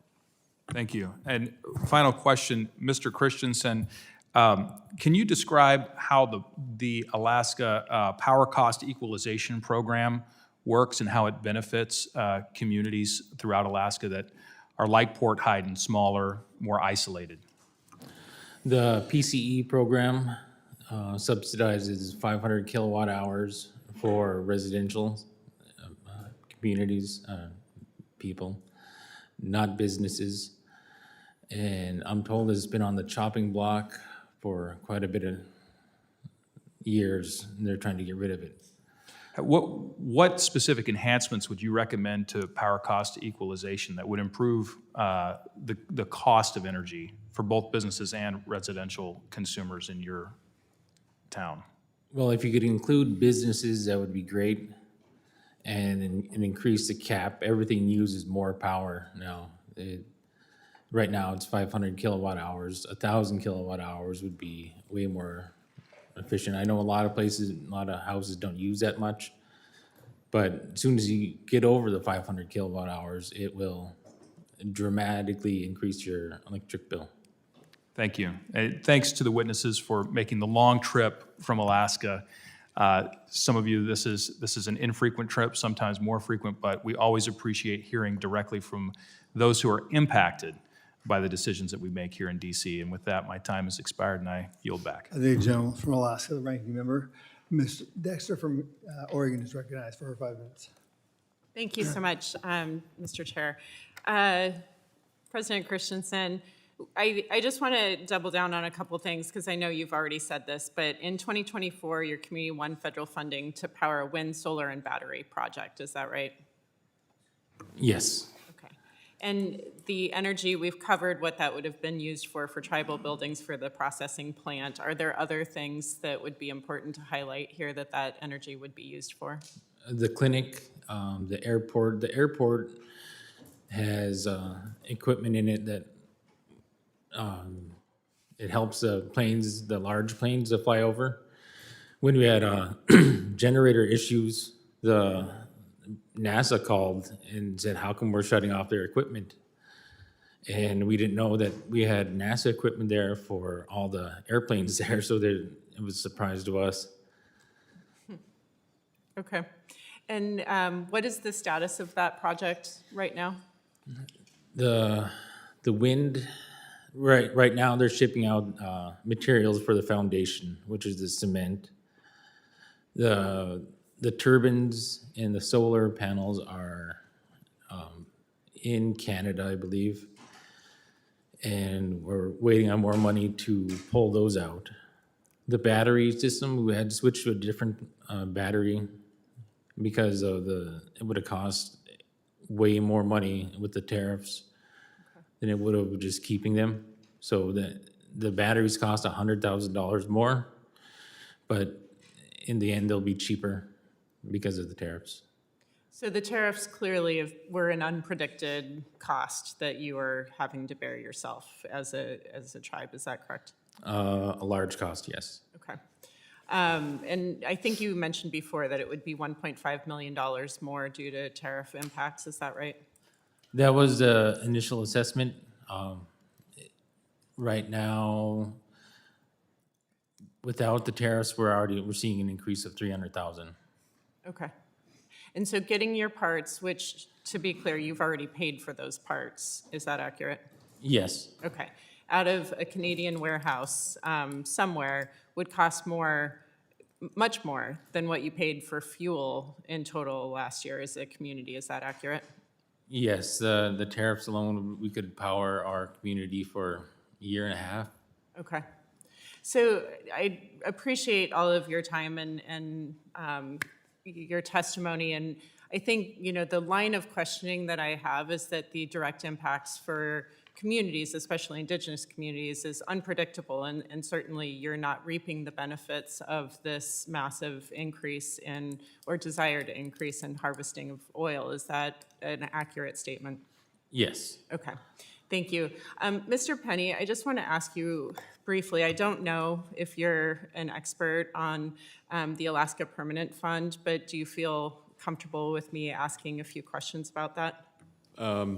Probably not appropriate. I mean, I've been in Alaska for 40 years, but certainly not an expert on the permanent fund, but happy to address questions post-hearing if that's helpful for you.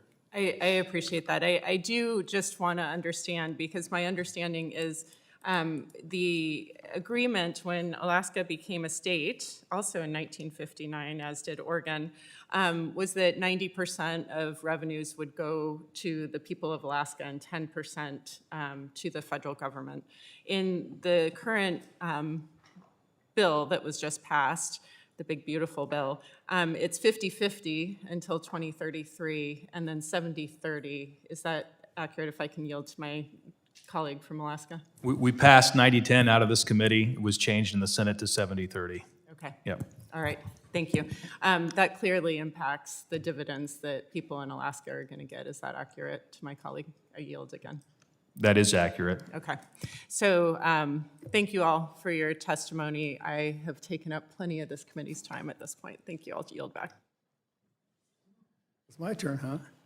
Okay, President Christensen, your written testimony references the village worked with a group called Climate United West for their hydroelectric project. To clarify, there have been issues with this grant, and I don't necessarily want to assume anyone has any issues with hydro. Is there a way that your village can work directly on this project with the government instead of the problems with this NGO, particularly on this grant? I would be willing to take any kind of money to get cheaper power. So- Okay, well, I'm glad we rectified that, because I have a bill that basically asks for if a federal government gives an NGO 1 penny, either directly or indirectly, they have to tell us where they got all their money. And right now, the IRS does that, but they won't give it to members of Congress. It's all blacked out. That's pretty obvious. Now, my question's, Mr. Penney, you mentioned that you think there's a way for America to secure domestic supply chains for every single critical mineral.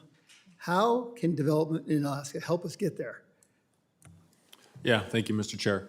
The resources in Alaska are second to none, and they are ready to support this country, sir. I mean, we have, I've been asked here today, invited here today to speak on behalf of Alaska in general, not projects specifically, but, we have deposits of graphite that can help provide 100% of U.S. supply needs for 100 years, potentially. We've got deposits of nickel that can help supply U.S. supply needs, 100% of it, for many decades. We've got antimony at surface that's ready to go. Alaska is ready to use their resources to help this country move forward and secure their supply chains. So let me ask you, if you're in the markets you say you are, you'll definitely understand technology, right? So how do we get to, better aptitude towards these aspects? We have to mine, right? Because a lot of these technologies have a lot of these critical minerals involved in them, do they not? Yes, sir, that's very correct. And unfortunately, with all 54 criticals, it's not going to be one process that solves for all of them. They're very, very unique in their own nature, and there's a lot of serious specifications that have to be met for end users to be interested in purchasing those critical minerals, way above my pay grade, left for the engineers. But it's going to take a lot of work, it's going to take a lot of research, and it's a function of how much time do we want to spend on this? How quickly do we want to get these critical minerals to the U.S. market? Now, eventually these marketplaces are going to, there will be any oil and gas someday, right? So that's a little bit about the permanent fund that I have by reference to.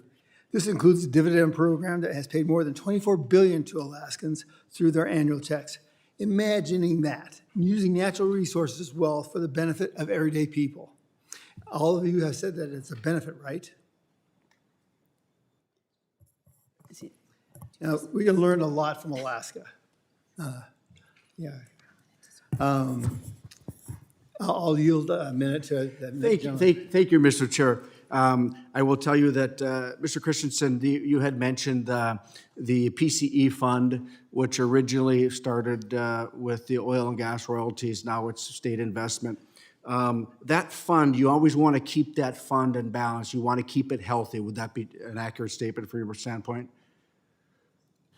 Yes, it would be nice to keep the PCE program.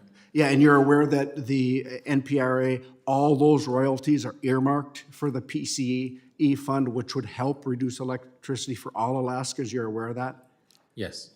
And still you want to say you're anti-mining? I'm anti-mining. I will mine the titanium on the beach in Port Heiden. I didn't hear you. Repeat. Anti-mining? Are you anti-mining? Am I? No. Anti-oil and gas? No. You support it? If it benefits my region, yes. Perfect. The two individuals to your right, Mr. Christensen, are adamantly supportive of mining in the great state of Alaska and oil and gas production. Furthermore, when we were up there, Mr. Chair, in Alaska, the opportunity for Alaska to grow and actually smelt there. This is the next opportunity for Alaska because we have ships passing the great state of Alaska going to China to smelt. Alaska is where it's going to happen. And he is going to lead it. He's leading it already. We learned so much in that trip. Mr. Christensen, you are blessed, and many people in Alaska are blessed to live in that state. So many states wish they had that opportunity that you have. Alaska's front and center on the energy independence and the critical mineral dominance, and the state of Minnesota is just behind nipping at your heels. Now yield back. I thank the gentleman.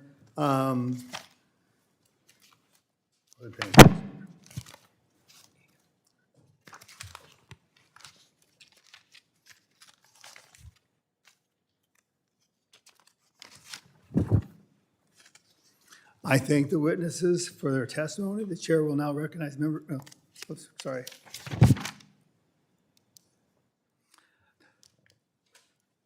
The members of the committee may have some additional questions for the witnesses, and we will ask you to respond to these in writing. Under Committee Rule 3, members of the committee must submit their questions to the subcommittee clerk by 5 p.m. on Friday, September 19th. The hearing record will be held open for 10 business days for these responses. We'll now take a short break to allow the second panel of the witnesses to take their seats. And thank you very much for your travel.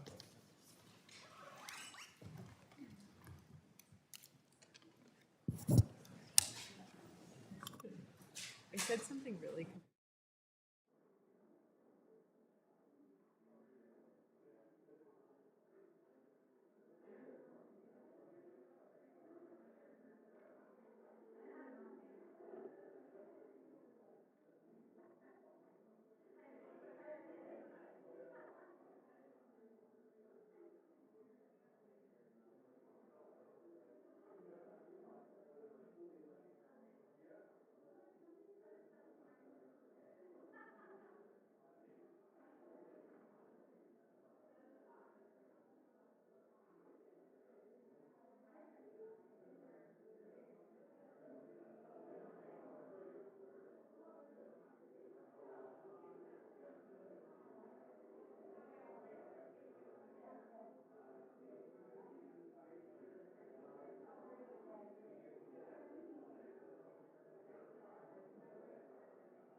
I will now introduce my second panel of witnesses.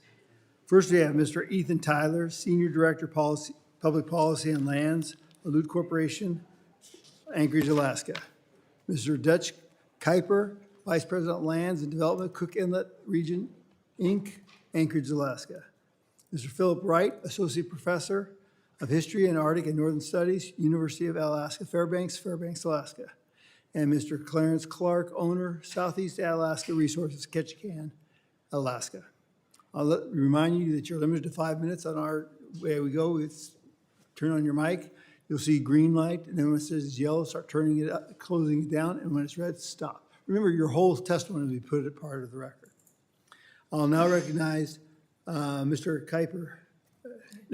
Tyler for his 5 minutes, sorry. Chairman Gosar, Ranking Member Dexter, and members of the subcommittee, thank you for the opportunity to testify today. I serve as the Senior Director of Public Policy and Lands for the Aleut Corporation, or Aleut, one of the 12 Alaska Native regional corporations created under the Alaska Native Claims Settlement Act, or ANCSA. ANCSA was historic, transferred more than 44 million acres and nearly $1 billion to Alaska Native people. Not as reservations, but as Native-owned corporations. That structure gives us a dual mission: to provide for the health, education, and welfare of the Aleut people, while also creating economic opportunity for our shareholders and their descendants. It means that we are stewards of traditions passed down through generations, and also of modern enterprises that provide jobs, dividends, and community investment. Balancing these responsibilities is at the core of who we are, honoring where we come from while building a strong future for the next generation. Simply put, Aleut's mission is to maximize opportunities and dividends for our shareholders. Aleut and our sister Native corporations are unique. We are landowners, but also economic drivers. Revenues from business operations fund dividends, scholarships, cultural programs, and support our Alaska Native shareholders. And we approach development with balance. Business opportunities and projects must create opportunity, but also reflect our responsibility to shareholders, communities, and future generations. Alaska's resources are vital, not only to our state, but to the nation. Oil, gas, critical minerals, fisheries, and renewable energy all lie within our lands. Development here directly strengthens U.S. energy independence, clean energy technologies, and national defense. The Aleutian Islands highlight that dual role of community and national security. The region is remote with limited infrastructure, but it contains two strategic assets: Cold Bay's all-weather runway and ADAC's deepwater port and airfield. ADAC once served as a vital base during World War II and the Cold War. With the growing tensions in the Pacific and Arctic, it is again emerging as a frontline outpost. Aleut owns significant land and facilities there, and we stand ready to partner with the Department of War to ensure ADAC supports both national security and local development. On the resources side, Aleut is partnering with industry leaders to responsibly advance mineral exploration on our lands in our region. On Unga Island, Heliostar is uncovering high-grade gold deposits with real potential to bring new jobs and investment into the Sandpoint community. North of Sandpoint, Copper Bay Resources is exploring a significant copper deposit that could support both regional economies and national security needs. While both projects are still in the exploration phase, they demonstrate how Alaska Native corporations can responsibly develop resources in a way that reflects local knowledge, environmental accountability, and direct benefits to our Alaska Native shareholders. At the same time, our communities face urgent needs. In King Cove, residents live without safe, reliable access to Cold Bay's all-weather airport. For decades, they have sought a simple land swap and road connection. Aleut strongly supports the land exchange to finally make this road a reality. We are eager to see this administration continue the momentum and see this historic land exchange that finally enables the King Cove Road. Finally, I must note that regulatory delays are among our greatest challenges. We fully support strong environmental safeguards, but current permitting is often duplicative, sequential, and disconnected from the realities of rural Alaska. These delays discourage investment, cost jobs, and sometimes stall critical projects altogether. What we need is balance, processes that protect the environment while also respecting local knowledge and community needs. In closing, Alaska Native corporations like Aleut are uniquely positioned to responsibly unlock Alaska's resource potential. Our work benefits our shareholders, supports U.S. energy and mineral security, and strengthens our nation's defense. We ask for your partnership to modernize permitting, advance infrastructure, and support projects like the King Cove Road so that our communities are not left behind and our resources can serve all Americans. Thank you. I look forward to your questions. I thank the gentleman. Now I recognize Mr. Kuyper. Did I say it right? For his 5 minutes. Thank you, Chairman Gosar and Ranking Member Dexter, for inviting me to participate in the hearing today. I appreciate the opportunity to provide testimony on unleashing Alaska's extraordinary resource potential. My name is Dutch Kuyper. I'm the Vice President of Lands and Real Estate for Cook Inlet Region, Inc., an Alaska Native corporation. I bring over 30 years of experience in investment management, real estate development, land economics, land stewardship, and natural resources, including renewable energy, agriculture, and timber operations. Like other Alaska Native corporations, SERI was created by the passage of the Alaska Native Claims Settlement Act, or ANCSA, in 1971. Alaska Native people did not want a reservation system like tribes in the lower 48. Instead, Alaska Native leadership fought for a different model that created 12 land-based regional corporations and over 220 village corporations that are for-profit companies with economic, social, and cultural purpose. Today, SERI is the most culturally diverse Alaska Native corporations with nearly 10,000 shareholders and an estimated 18,000 descendants representing every Alaska Native ethnicity in our state. Many of our shareholders reside in your home states and are your constituents, given that over 40% of our shareholders live in the lower 48. Entrusted as stewards in perpetuity of some of the most resource-richest and ecologically valuable lands in Alaska, SERI prioritizes striking a balance between sustainably developing our natural resources to improve economic opportunities for SERI shareholders and descendants, and all Alaskans, while protecting the land for future generations. SERI is committed to responsible resource development in compliance with all applicable environmental laws, regulations, and standards of review. SERI is heavily involved in resource development in Alaska and has invested in large-scale resource development projects on its lands, including oil and gas, mineral development, and renewable energy projects such as Fire Island Energy.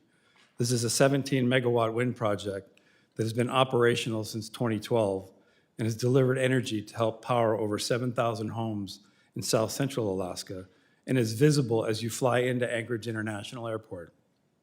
SERI's lands include rich deposits of copper, gold, and strategic minerals, including those critical to national defense and advanced manufacturing. We've continued to actively evaluate and develop these resources through responsible exploration and investment. As part of this effort, SERI is proud to have received its third round of funding through the Department of the Interior's Bureau of Indian Affairs Energy and Mineral Development Program, EMDP. This grant supports our ongoing exploration of a copper porphyry mineral system on SERI-owned lands, while also evaluating the potential for other strategic minerals. Strategic minerals, including rare earth elements such as graphite, cobalt, and tungsten, are essential to the U.S. economy and our country's national defense. Many of these minerals are sourced in part from overseas, creating supply chain vulnerabilities. Alaska's geology holds promise for many of these resources, but exploration is complex, capital-intensive, and often located in remote regions with limited infrastructure. Programs like EMDP are essential to helping Alaska Native corporations and tribes responsibly assess and unlock that potential. We thank the Bureau of Indian Affairs for its continued support and urge Congress to maintain and expand funding for this vital program. CIRI's lands also hold large amounts of oil and gas resource, which CIRI has developed to help bring energy stability to Alaska. CIRI currently has 140,000 acres of lands under lease for active oil and gas development and plays a critical role in attracting independent oil and gas companies to develop new reserves on our lands.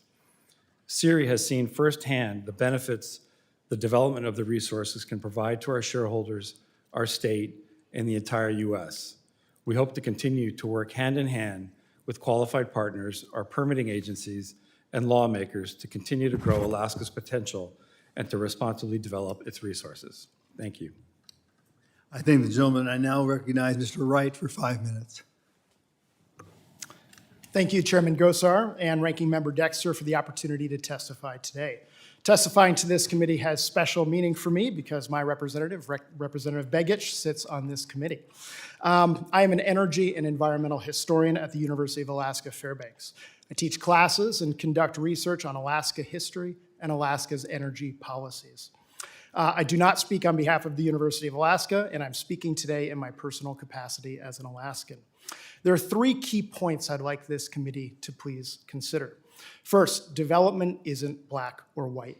Alaskans care deeply about how our natural resources are developed. Number 2, it's essential that Alaskans receive a fair share for our resources. And number 3, Alaskans need energy choice and energy security. So to dive into these, first, Alaskans are pro-development and we are pro-environment. We do not accept any development at any cost.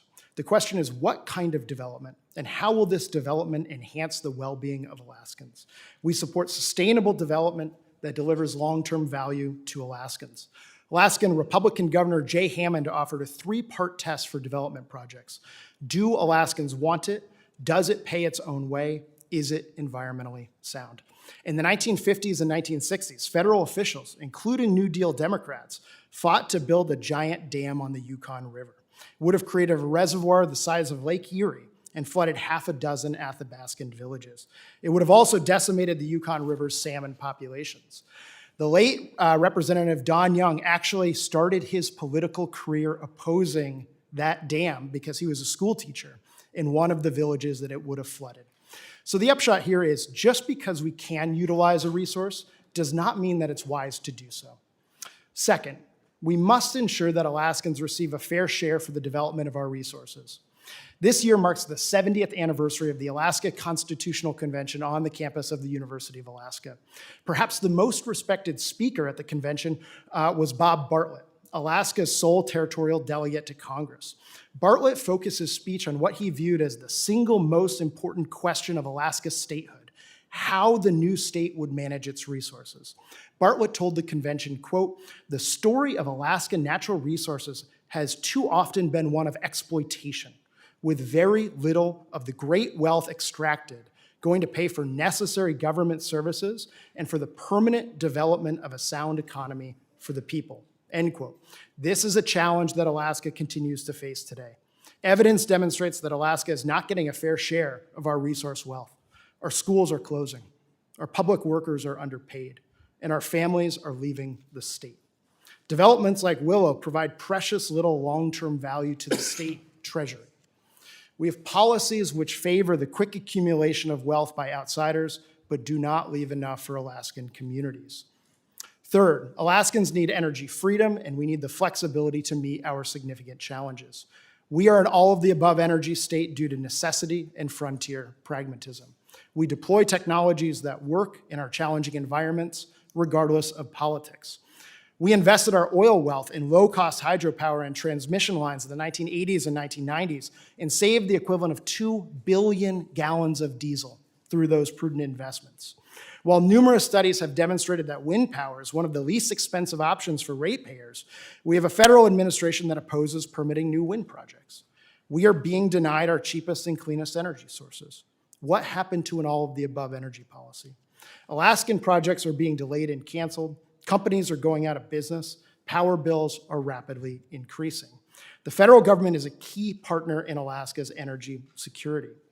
Over the past 5 years, the federal government collectively awarded over $1 billion for Alaskan energy development, the single largest investment ever in Alaska's electricity system.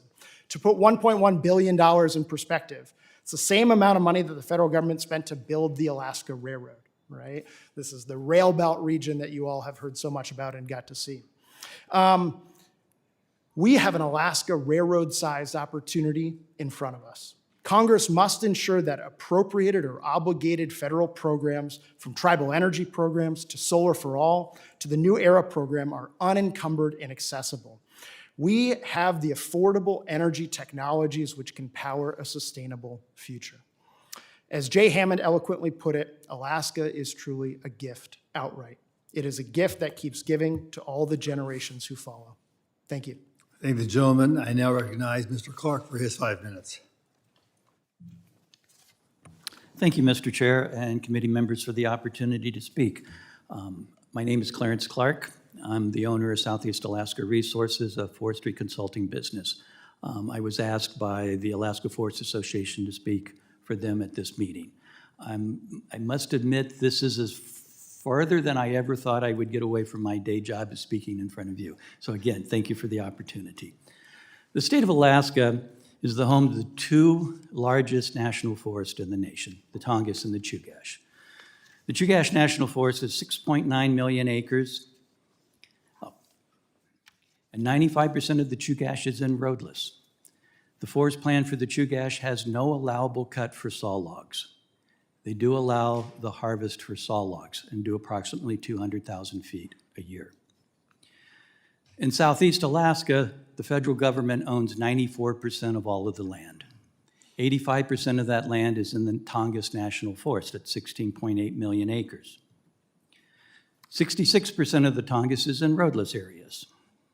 There are 19 wilderness areas, more than any other national forest, and that contains 5.9 million acres. In total, 13.5 million acres of the Tongass National Forest is in non-development land bases, land uses.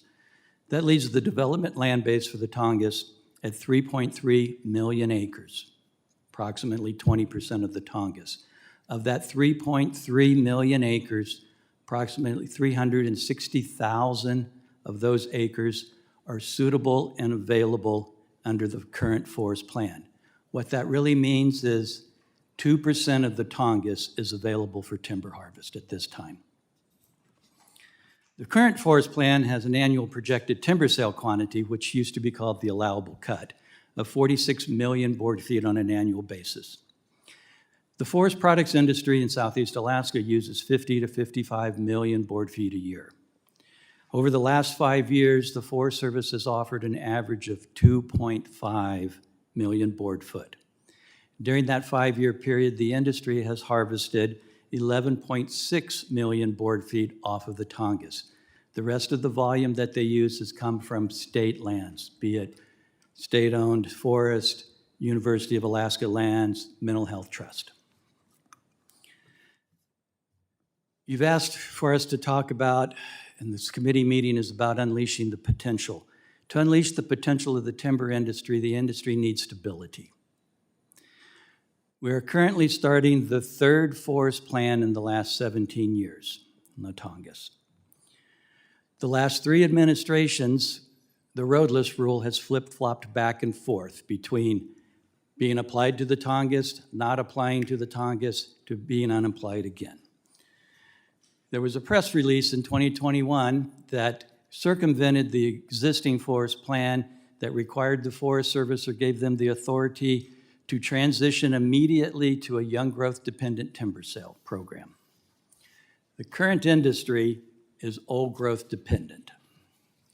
What this has done to the Forest Service employees, in my testimony, I speak of them as a punch-drunk boxer who has been knocked out, beat up, and confused. Which way do they turn? Every 4 years or less, Management direction has changed. When you're looking at 3 years for an EIS project to be completed, the odds of your project ever being completed is pretty high. Stability means a steady supply of economic timber at a volume that matches the needs. The timber industry, like the wildlife in Southeast, is dependent upon old-growth timber. We provide high-end products for the United States and for the world. High-end products such as, if you look around this room, the doors, the trim, the podium, the chairs we're sitting in are all wood products, all solid wood. We like to tell everybody that we supply the world music. Steinway pianos, one of the high-end piano makers in the highest-end piano makers in the world, needs and uses only Sitka spruce from Southeast Alaska. We provide wood for the National Defense System. Sitka spruce goes into submarines. It goes into missiles. It is used by NASA for space exploration and providing propellers for their wind tunnels. How do we fix this? How do we provide that stability? We'd like to ask Congress to act. You have set aside numerous acres for preservation in the conservation units. Do the same for the timber industry. Set aside acres that cannot be undone for timber harvest.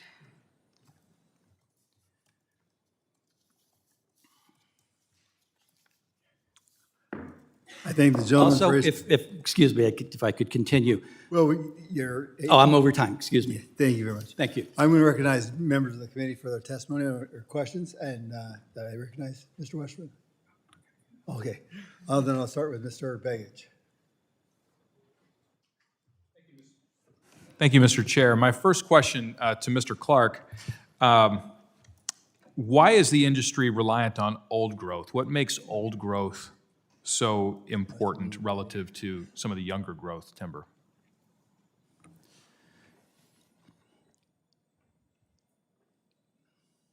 The businesses that deal and buy purchase timber from the industry in Southeast depend on that high growth, high value, high quality wood. We are not an industry that produces 2x4s. We're not a dimensional lumber spaghetti mill. We custom cut high-end products for the world. So the old growth has some particular qualities to it that are different from the inherent qualities of the young growth. Okay. It takes years to develop that high-end quality in a tree. And how long would you say generally it takes for those qualities to develop? What we're finding now is approximately 250 years before you start seeing that high-end quality. And that's what goes into a Steinway piano. That's what goes into a Steinway piano. That's what goes into the defense submarines, missile heads. So when we hear an artist play on a Steinway, that's 250 years of Alaskan growth. And we're reliant on that in order to continue to hear that quality music. Yes. Okay. Most of the acoustic guitars built in the U.S. are made with Sitka spruce as well. Thank you. Next question to Mr. Tyler.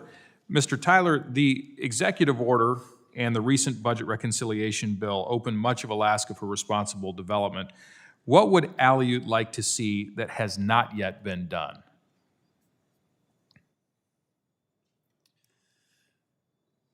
Back to my comments, thank you, Congressman, and thank you for your support and your work on behalf of Alaskans.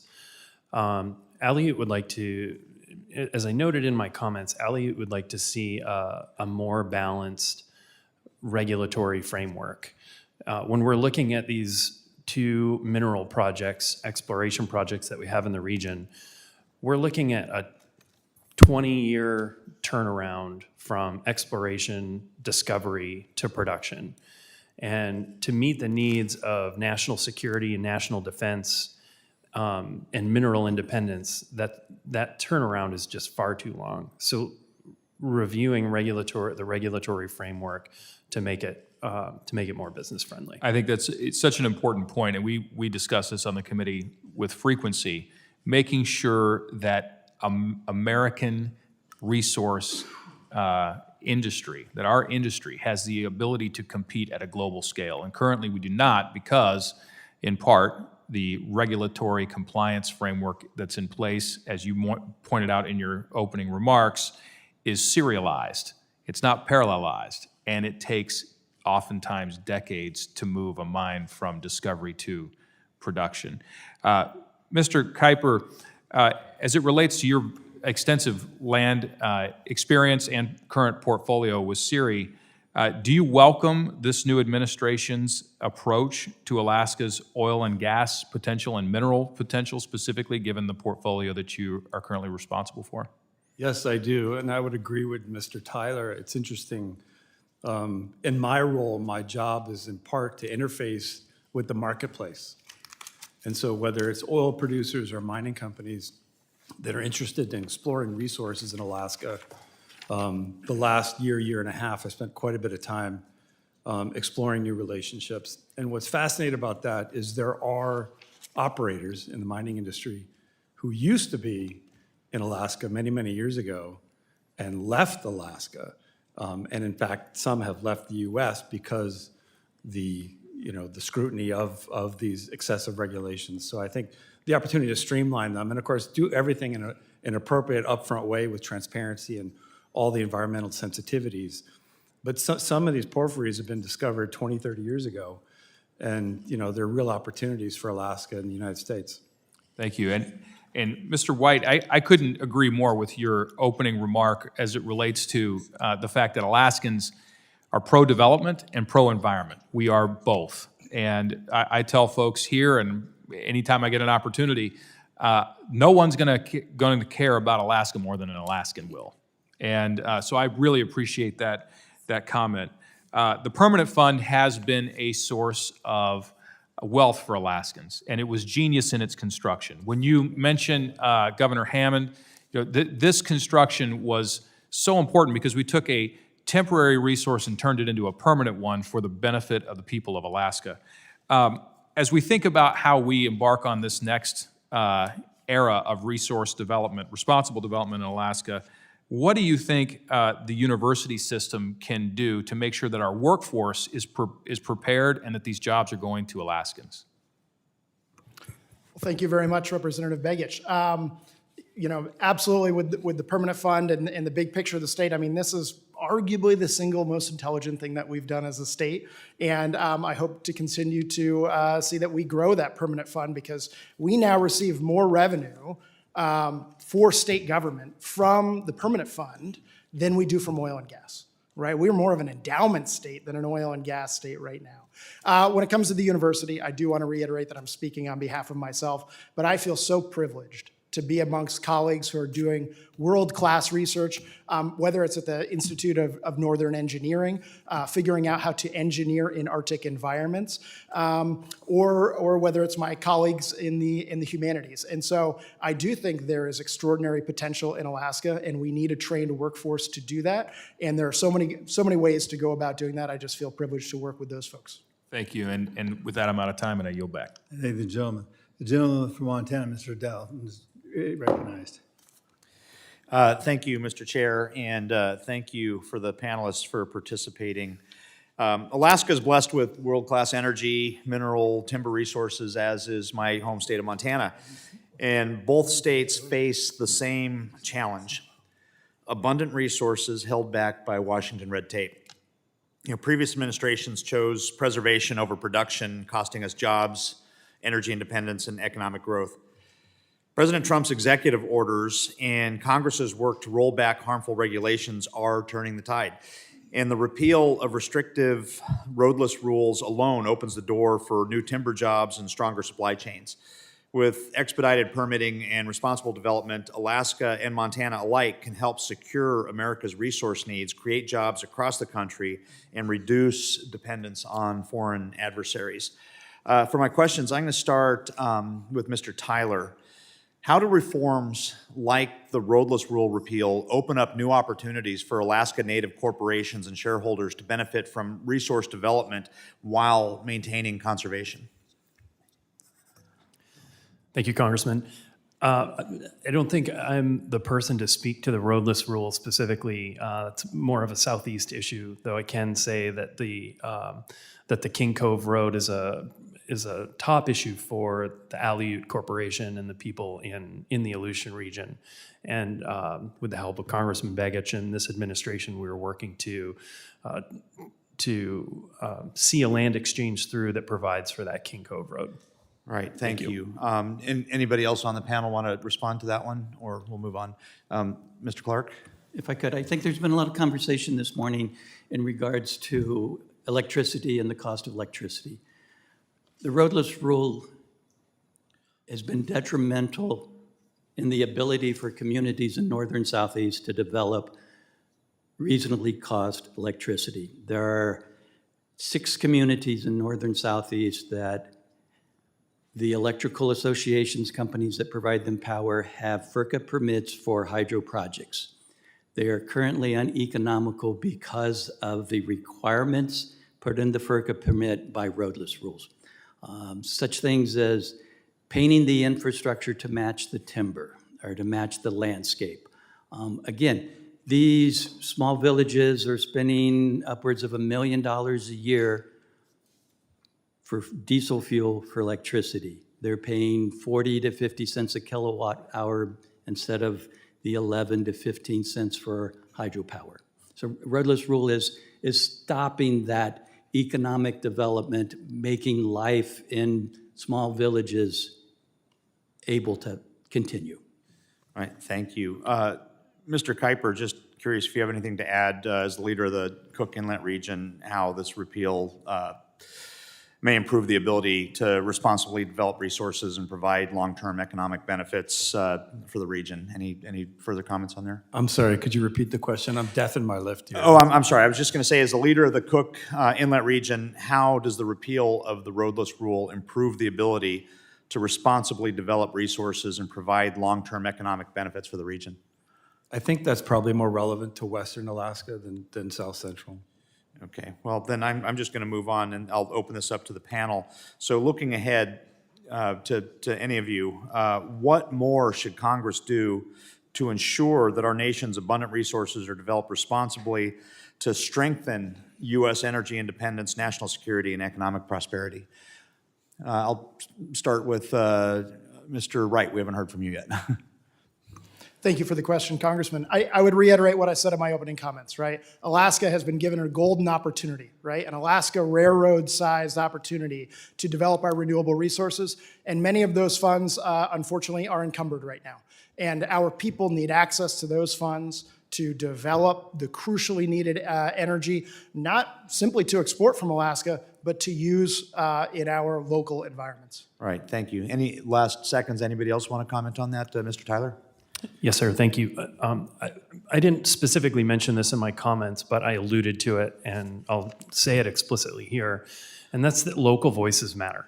Mm-hmm. So we ask that you listen to the people who are there and the people who are on the ground and carry out their wishes. And as Mr. Wight pointed to, Alaskans are pro-resource development. Thank you.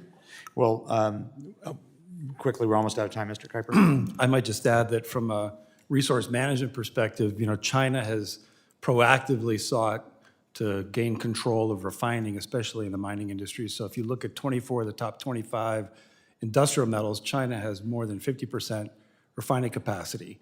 And so the U.S. has fallen behind both in mining and refining capacity. Right. Well, thank you all for participating. And on that, Mr. Chair, I yield. Thank you. The gentleman yields. Gentleman from Minnesota, Mr. Stauber. Thank you very much, Mr. Chair. Before I begin, I want to ask unanimous consent to submit to the record a report titled Alaska LNG, Good for Alaskans, explaining the greenhouse gas benefits and determinations from EPA that Alaska LNG would actually improve air quality in the state through lower emissions energy resources. Objection so ordered. Thank you. Mr. Tyler, ANCSA set up a very unique system of governance and economic development for the Alaska Native people, which is much different from the reservation system that Native American communities in the lower 48 operate under.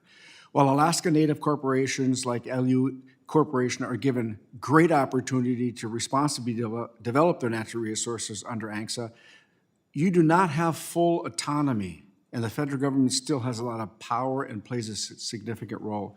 In this regard, how have you seen the federal government hold the Aleut people back? In other words, how has the federal government been a hindrance to your economic development and ultimate success? Thank you, Congressman. And I don't know if this is official or not, but you are an honorary Alaskan, and we welcome you to the state all the time. Proud to So be. Thank you for your support.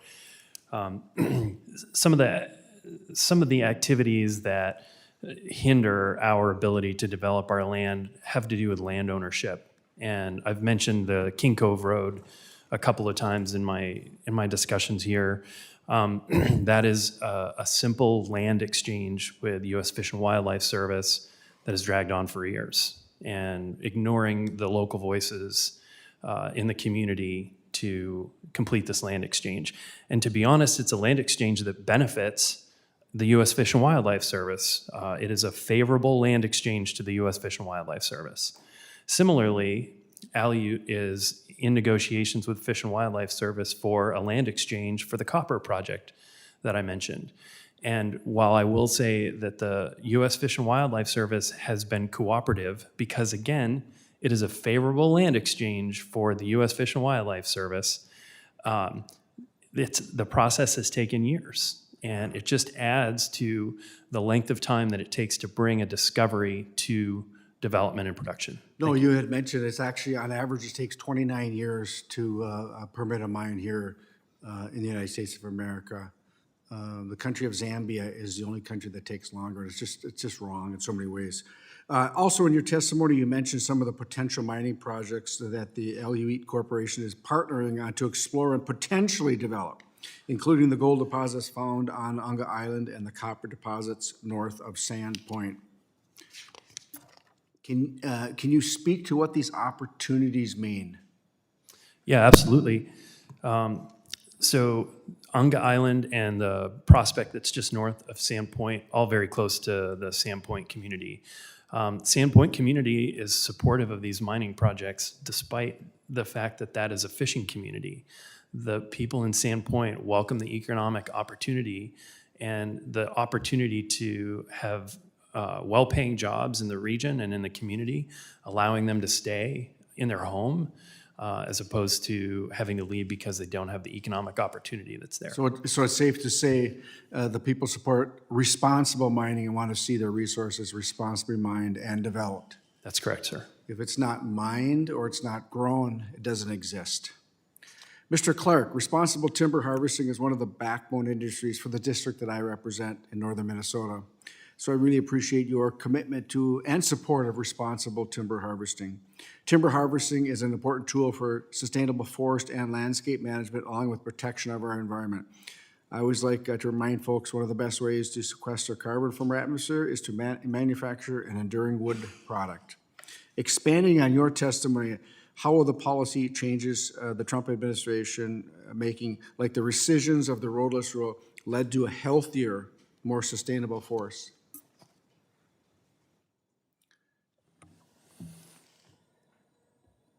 With the roadless rule going away, it opens up some more land that's available for harvest. And so instead of operating on that 2% of the Tongass, we could operate on a larger platform. So we're not as intensely managing any timber resource on any given set of acres. It provides us the opportunity to, I should say the state of Alaska is working with a shared stewardship agreement with the Forest Service, which provides a partnership between the state and the Forest Service where they can help each other manage timber sales. So the state has very little land in Southeast. Being able to connect their lands with Forest Service lands and to offer combined timber sales will make a huge difference to the industry. Being able to look at and think about and talk about managing on a longer rotation. So instead of cutting old growth and producing young growth trees that we cut 2x4s, why aren't we managing old growth to produce old growth? Long-term rotation. Let's not change the Tongass National Forest from an old growth forest to a spaghetti mill, which is producing dimensional lumber. Let's keep it an old growth forest. There's a lot of value for the timber industry as well as wildlife, as salmon, subsistence. Yeah, so it's safe to say the rescission of the roadless rule, it's not going to lead to the destruction the Tongass National Forest or other national forests in Alaska. Is that correct? That's correct, sir. And Mr. Chair, yield back. Thank you. I thank the gentlewoman from Utah, Ms. Malloy, is recognized for 5 minutes. Thank you, Mr. Chairman. I don't have very many questions. So, Mr. Clark, at the end of your testimony, you had a couple of points that you wanted to make and didn't have time to make. Do you want to take a couple of minutes and finish your testimony? Thank you very much. I appreciate that. The one thing I really wanted to say is it would be nice if Congress would look at beefing up ANILCA. And why I say that is the federal agencies for the last 45 years since the passing of NILCA has developed workarounds to the No More Clause. We'll look at the Chugach National Forest where there's a 1 million+ acre wilderness study area. That's been ongoing for decades. ANILCA basically says within a year, if Congress doesn't act and make it a wilderness, that it should become part of the development land base, or not set aside. We look at the roadless rule. To me, that's another set aside that ANILCA says, no more, we have reached a balance. When we look at the non-development lands in the Tongass National Forest, again, those are workarounds. They're not part of the conservation unit system, but they are set-asides that prevent the use of those resources. So again, being able to say no more federal agencies, Congress has acted, this is what we want, we think we've reached a balance, manage the federal lands accordingly. Thank you. So as I've been sitting here listening to you all testify, I'm struck by a couple of things. You know, we're only utilizing 2% of the Tongass National Forest, and we're falling behind China when it comes to being able to process resources. And I just went to Alaska in August. It was my first trip there. And Alaska is a resource-rich state. And you're all saying that Alaskans are pro-production. It feels like we're standing knee-deep in a river and dying of thirst up there, where we've got resources, but we're just not developing them. And so this is a question for the whole panel. You know, as we're working to make sure we're protecting and restoring multiple use principles on our federal lands, and we have jurisdiction over natural resources for the federal government, what specific regulatory reforms would you like to see that would benefit Alaska and the nation by allowing us to use our natural resources? And if you're all right with it, I'll just start with Mr. Tyler and work my way back to Mr. Clark. I would just echo my comments on streamlining the regulatory process to shorten the distance between discovery and production. I'll give you a hallelujah and an amen on that. Thank you, ma'am. Thank you for the question. I called out the BIA grant program in my testimony. And so I think there's the reform that's required on the regulatory side, but I also think there's the exploration and funding and the ability to attract partners. And I will tell you that the BIA funds that we've spent have produced the kind of field research that is sufficient to attract interest, which is real. So the marketplace benefits from actually having that early stage exploration work funded by BIA. So I appreciate that program very much. Thank you. Mr. Wight, quickly. Thank you for the question.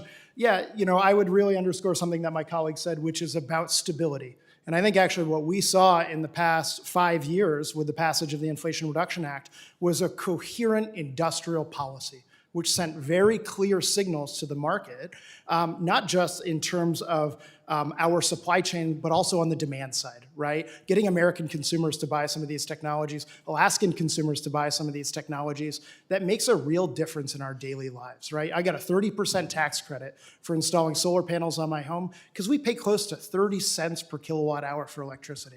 So I would really encourage us to think about a coherent industrial policy that makes sure that we have both the supply side and the demand side of the equation. Thank you. All right, Mr. Clark, you might run out of time again. I've only got 30 seconds. I'll try to be quick this time. Having Congress act, pass laws, multiple use sustained yield, National Forest Management Act, Tongass Timber Reform Acts, they have stood the test of time. Let's move away from executive orders, memorandums, press releases, items that can be changed quickly, in 4 years or less. We need stability, and laws, I think, provide us that stability. All right, thank you. You did that in less than 30 seconds. Mr. Chair, I I yield thank the back. gentlelady, and now recognize the ranking member, Ms. Dexter, for her 5 minutes. Thank you, and I very much appreciate all of your testimony. And Mr. Clark, it felt like a very clear segue for me, because I think what you're saying, I'm hearing from our timber companies and people across Oregon. They want stability, or even our businesses. And what I know of Alaskans is very similar to Oregonians. They're fiercely independent. I very much appreciate what I heard about the permanent fund, that you were getting more revenue from that than the harvesting of oil and gas, Mr. Wight. I think that that sort of independence is born from people who had to make do on their own, and that is absolutely true in Alaska. Mr. Wight, I also, with you being a historian, just want to make sure everyone's clear. We share statehood in the 59 year, but a century apart, just to be clear about that. So Dr. Wight, can you explain briefly what the proposed energy project at Shovel Creek is, and why it's now in trouble, just really focusing on that independence? Yeah, absolutely. Excuse me. Absolutely, thank you for the question. So I'm here I live in Fairbanks, Alaska. We have high energy bills like much of the rest of the state, even though we're on the rail belt, the more developed part. And people don't often think about it, but we actually have phenomenal wind resources in the interior, especially in the middle of the Arctic winter. And the wind blows like heck in the middle of the night. And so this is a project on the outskirts of town, various iterations between 100 up to 200 megawatts that would provide our local community with up to 30% of our electricity needs. And it is a project which is, study after study has shown that this is really competitive energy for us. It's one of the best energy prospects for us. That project still needs federal permits before it can move forward, and because of that, it has really slowed down the permitting of that project because we're waiting on those federal permits. Interesting. Permitting continues to come up, so obviously we have some work to do there. Are there other renewable projects in Alaska that are in trouble because of permitting or executive order changes? Yeah, both in rural Alaska and on the rail belt. Maybe I'll focus on the rail belt. So we were seeing some phenomenal solar developments, and especially in South Central, places like Houston and Willow. And those projects were coming in for less than avoided cost, so less than the cost of the fuel to burn. And unfortunately, the company that was developing those has gone under. I had a good friend who worked for that company that lost his job. And part of that was the loss of the policy certainty, right, that there would be a tax credit for those projects. And so, like I said, we are seeing companies go out of business, and we are at a moment in time in the rail belt where we are facing this natural gas cliff. And so we need every electron that we can get to help provide energy security for Alaskans. I appreciate that. I'm going to pivot really quickly to Mr. Clark. You mentioned the old growth harvest and the importance of the number of years that those trees grow for the quality of the wood. Do you only sell those old growth products to high quality makers like Steinway and to the Department of Defense for submarines, or could anyone buy that wood? Anyone can buy that. I can mention a small operation in Craig on Prince of Wales Island. It's a father-son company. They deal with high-end music wood again. They have some 4,000 different clients that they sell blanks for guitars, for string instruments. So yeah, there's anything. What I haven't mentioned is if we talk about cultural use, it takes a long time to grow a tree to make a totem pole. And There my is that guess, need. sorry, because I'm cognizant of my time, my guess is you don't want to just cut it all down and then be done with it. I've heard that sustainable harvesting is a primary issue for you. Is that accurate? That's correct. Why would we cut ourselves out of business? I appreciate that. I want to now pivot to Mr. Wight. Do you have examples of where old growth harvesting has led to poor use? I understand there was mulching happening in Japan, perhaps, with old growth wood. If you could just help us understand, are we being sustainable in how we sell and harvest? Yeah, so I'll start by saying that I'm not an expert on the topic, and I'm happy to provide a follow-up for the record. But, historically, a lot of the timber operations from Southeast Alaska, we had large pulping operations that were happening. The Japanese had a large plant. And so I would think it is fair to say that historically the wood has not been used as prudently as perhaps it is being used today. That is a great place to end, and hopefully we can aspire to that for the future. I yield back, Mr. Chair. Mr. Clark, great comments. I'm from Arizona. We hadn't had the exercise we have with Forest Service. In fact, we have these huge, large fires. Now, you said something about, certainty. Well, one of those things that gave us certainty was the Taylor Grazing Act. So this was a time that after Teddy Roosevelt took all these monuments into custody, there was a group that went around and said, listen, we're going to use these responsibly, these lands. We're going to harvest, so we have dedicated money towards and sustainability of forests. It says you have to graze, you have to use multiple use doctrine, okay? So with that being in mind, do all forests actually grow the same? Are they treated the same, all forests? No. Yeah. Well, I'm very much like you guys. We have big trees. I have them in my yard. They're over 250 years old, but they're not worth much. They can use, CDX and ionized lumber and stuff like that. But we can't. I worked with the Forest Service and I worked with a Democrat. And we tried to get these catastrophic fires off the list. So typically a ponderosa pine will grow 40 to 60 trees per acre. We have acres that have 1,200 to 1,500 of them. So the dynamics of fire are very different. They can take the heat from a grassland fire, but they can't take it up in the canopy. So we have to manage those a little bit differently. But we have been kicked out of the forest, and that roadless rule is principal to that. That's where I'm really hitting. Does it take a long time for a road to be terminated? Like, say, for example, go back to nature? For a road itself? Yeah. Roads will, in Southeast Alaska, roads will start developing or have trees grow on them 20, 30 years after if the road's not maintained. If the road's maintained, the road will last forever. Yeah, there you go. And then when the ranking member made a comment about sustainable forests, we're using wood a lot differently, right? You just made the comment that you use it for fine instruments. I have one of those instruments. So I love those. So we're using our timber very differently. We're learning about these forests, right? Yes, we are. We're learning about everything, and we learn about timber products as we develop and as we grow. Cross-laminated timbers. It's a new technology where we're starting to build panels where you can build skyscrapers instead of using concrete and iron.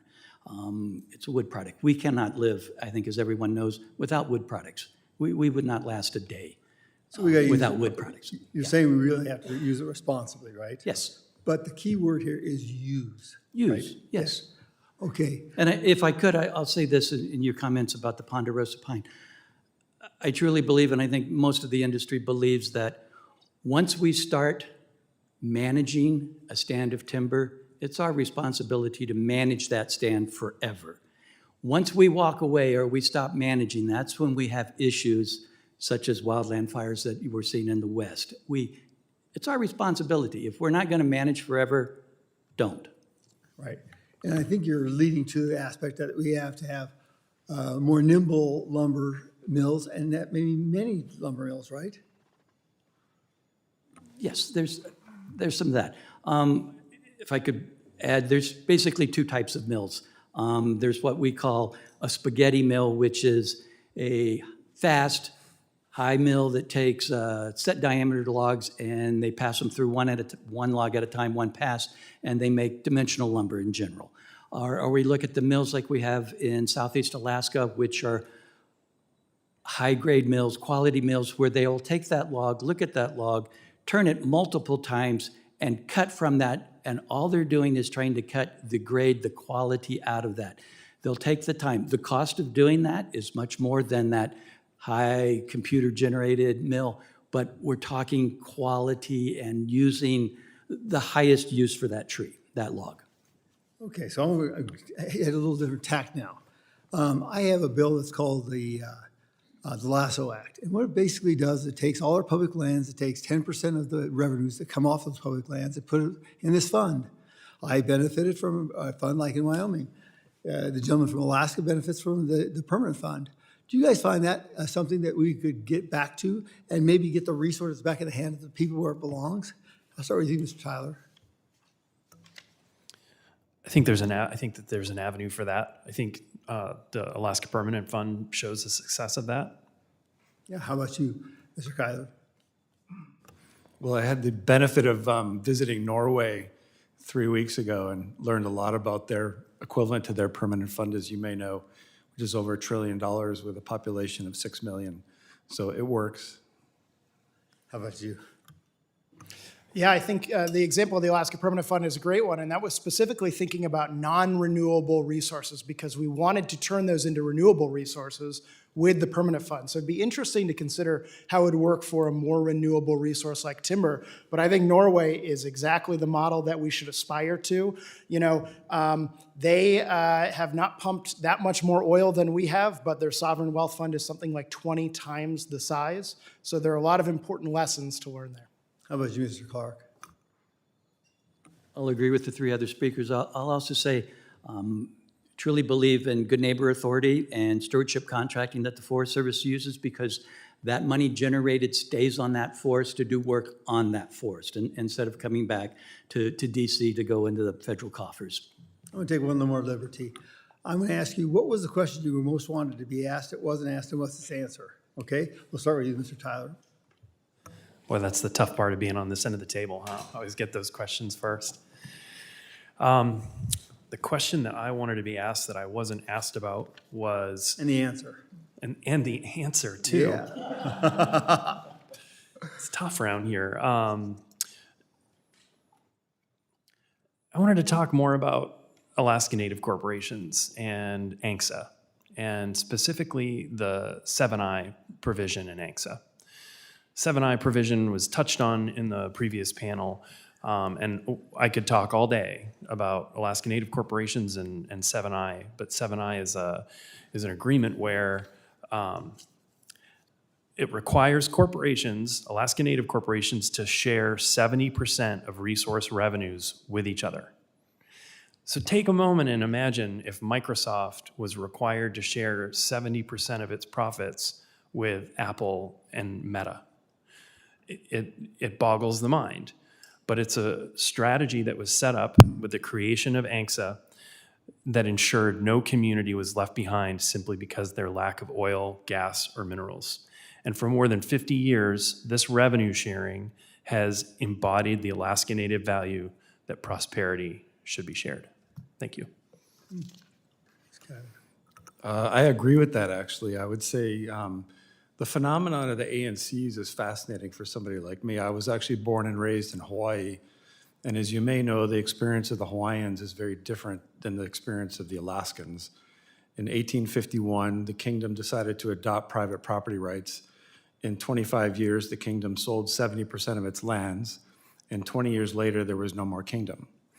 And so what I think is very interesting about the Alaskans having their home and their land together and to help culturally preserve what is important to them, their values, but the responsibility to the community to actually give back as part of this, the phenomenon of the 7I, 7J. And if you look at the Siri example, Siri's distributed over $1 billion to its shareholders and descendants since its birth. And one of the social services organizations that we helped establish was the South Central Foundation with early funding, which is now a $700 million enterprise providing healthcare to our community in South Central. So it's amazing the impact that can be had with the compounding of distributions and support to the community to create enterprises like a healthcare provider with recurring revenue to provide healthcare to our citizens. Yes. Thank you for the question, Mr. Chairman. The question that I would love to be asked is about the benefit of clean electrification for local Alaskans, right? For our daily lives. We often think, you know, Alaska is different in many ways. But we also now have technologies for the first time that can make an incredible difference in our quality of life, right? So, at a high level, when we think about this has to do with heating, it has to do with transportation. I drive an electric vehicle in Fairbanks, Alaska at -40. It is the most reliable, phenomenal vehicle you could ask for. I drove it up all the way from the lower 48 to Alaska. I use a heat pump, right? Both the EV and the heat pump use about 1/3 of the energy as their fossil fuel counterparts. And I can power both of those from energy that I collect in my yard, right? That's phenomenal. If we were to electrify the entire economy and power that off of clean, zero carbon energy sources, it would actually require half the amount of primary energy because those devices are so efficient. And so I think, Alaska is different. Obviously, we still need petroleum and a lot of products, but we have a phenomenal opportunity in front of us to deploy these technologies, which can displace diesel dependence, save us a lot of money, and really improve the quality of our lives. Mr. Clark? I was hoping for a question about land ownership in Southeast Alaska and the fact that there is very little private land in Southeast, which is stagnating the communities. There is no room for growth because almost all of the land is federal land. So how do we grow our communities? How do we sustain an economy when we have no place to go, no place to grow? I like the idea, the concept of the Alaska Mental Health Trust and the fact that we've set aside land for the Mental Health Trust to help cover the cost of dealing with people at risk.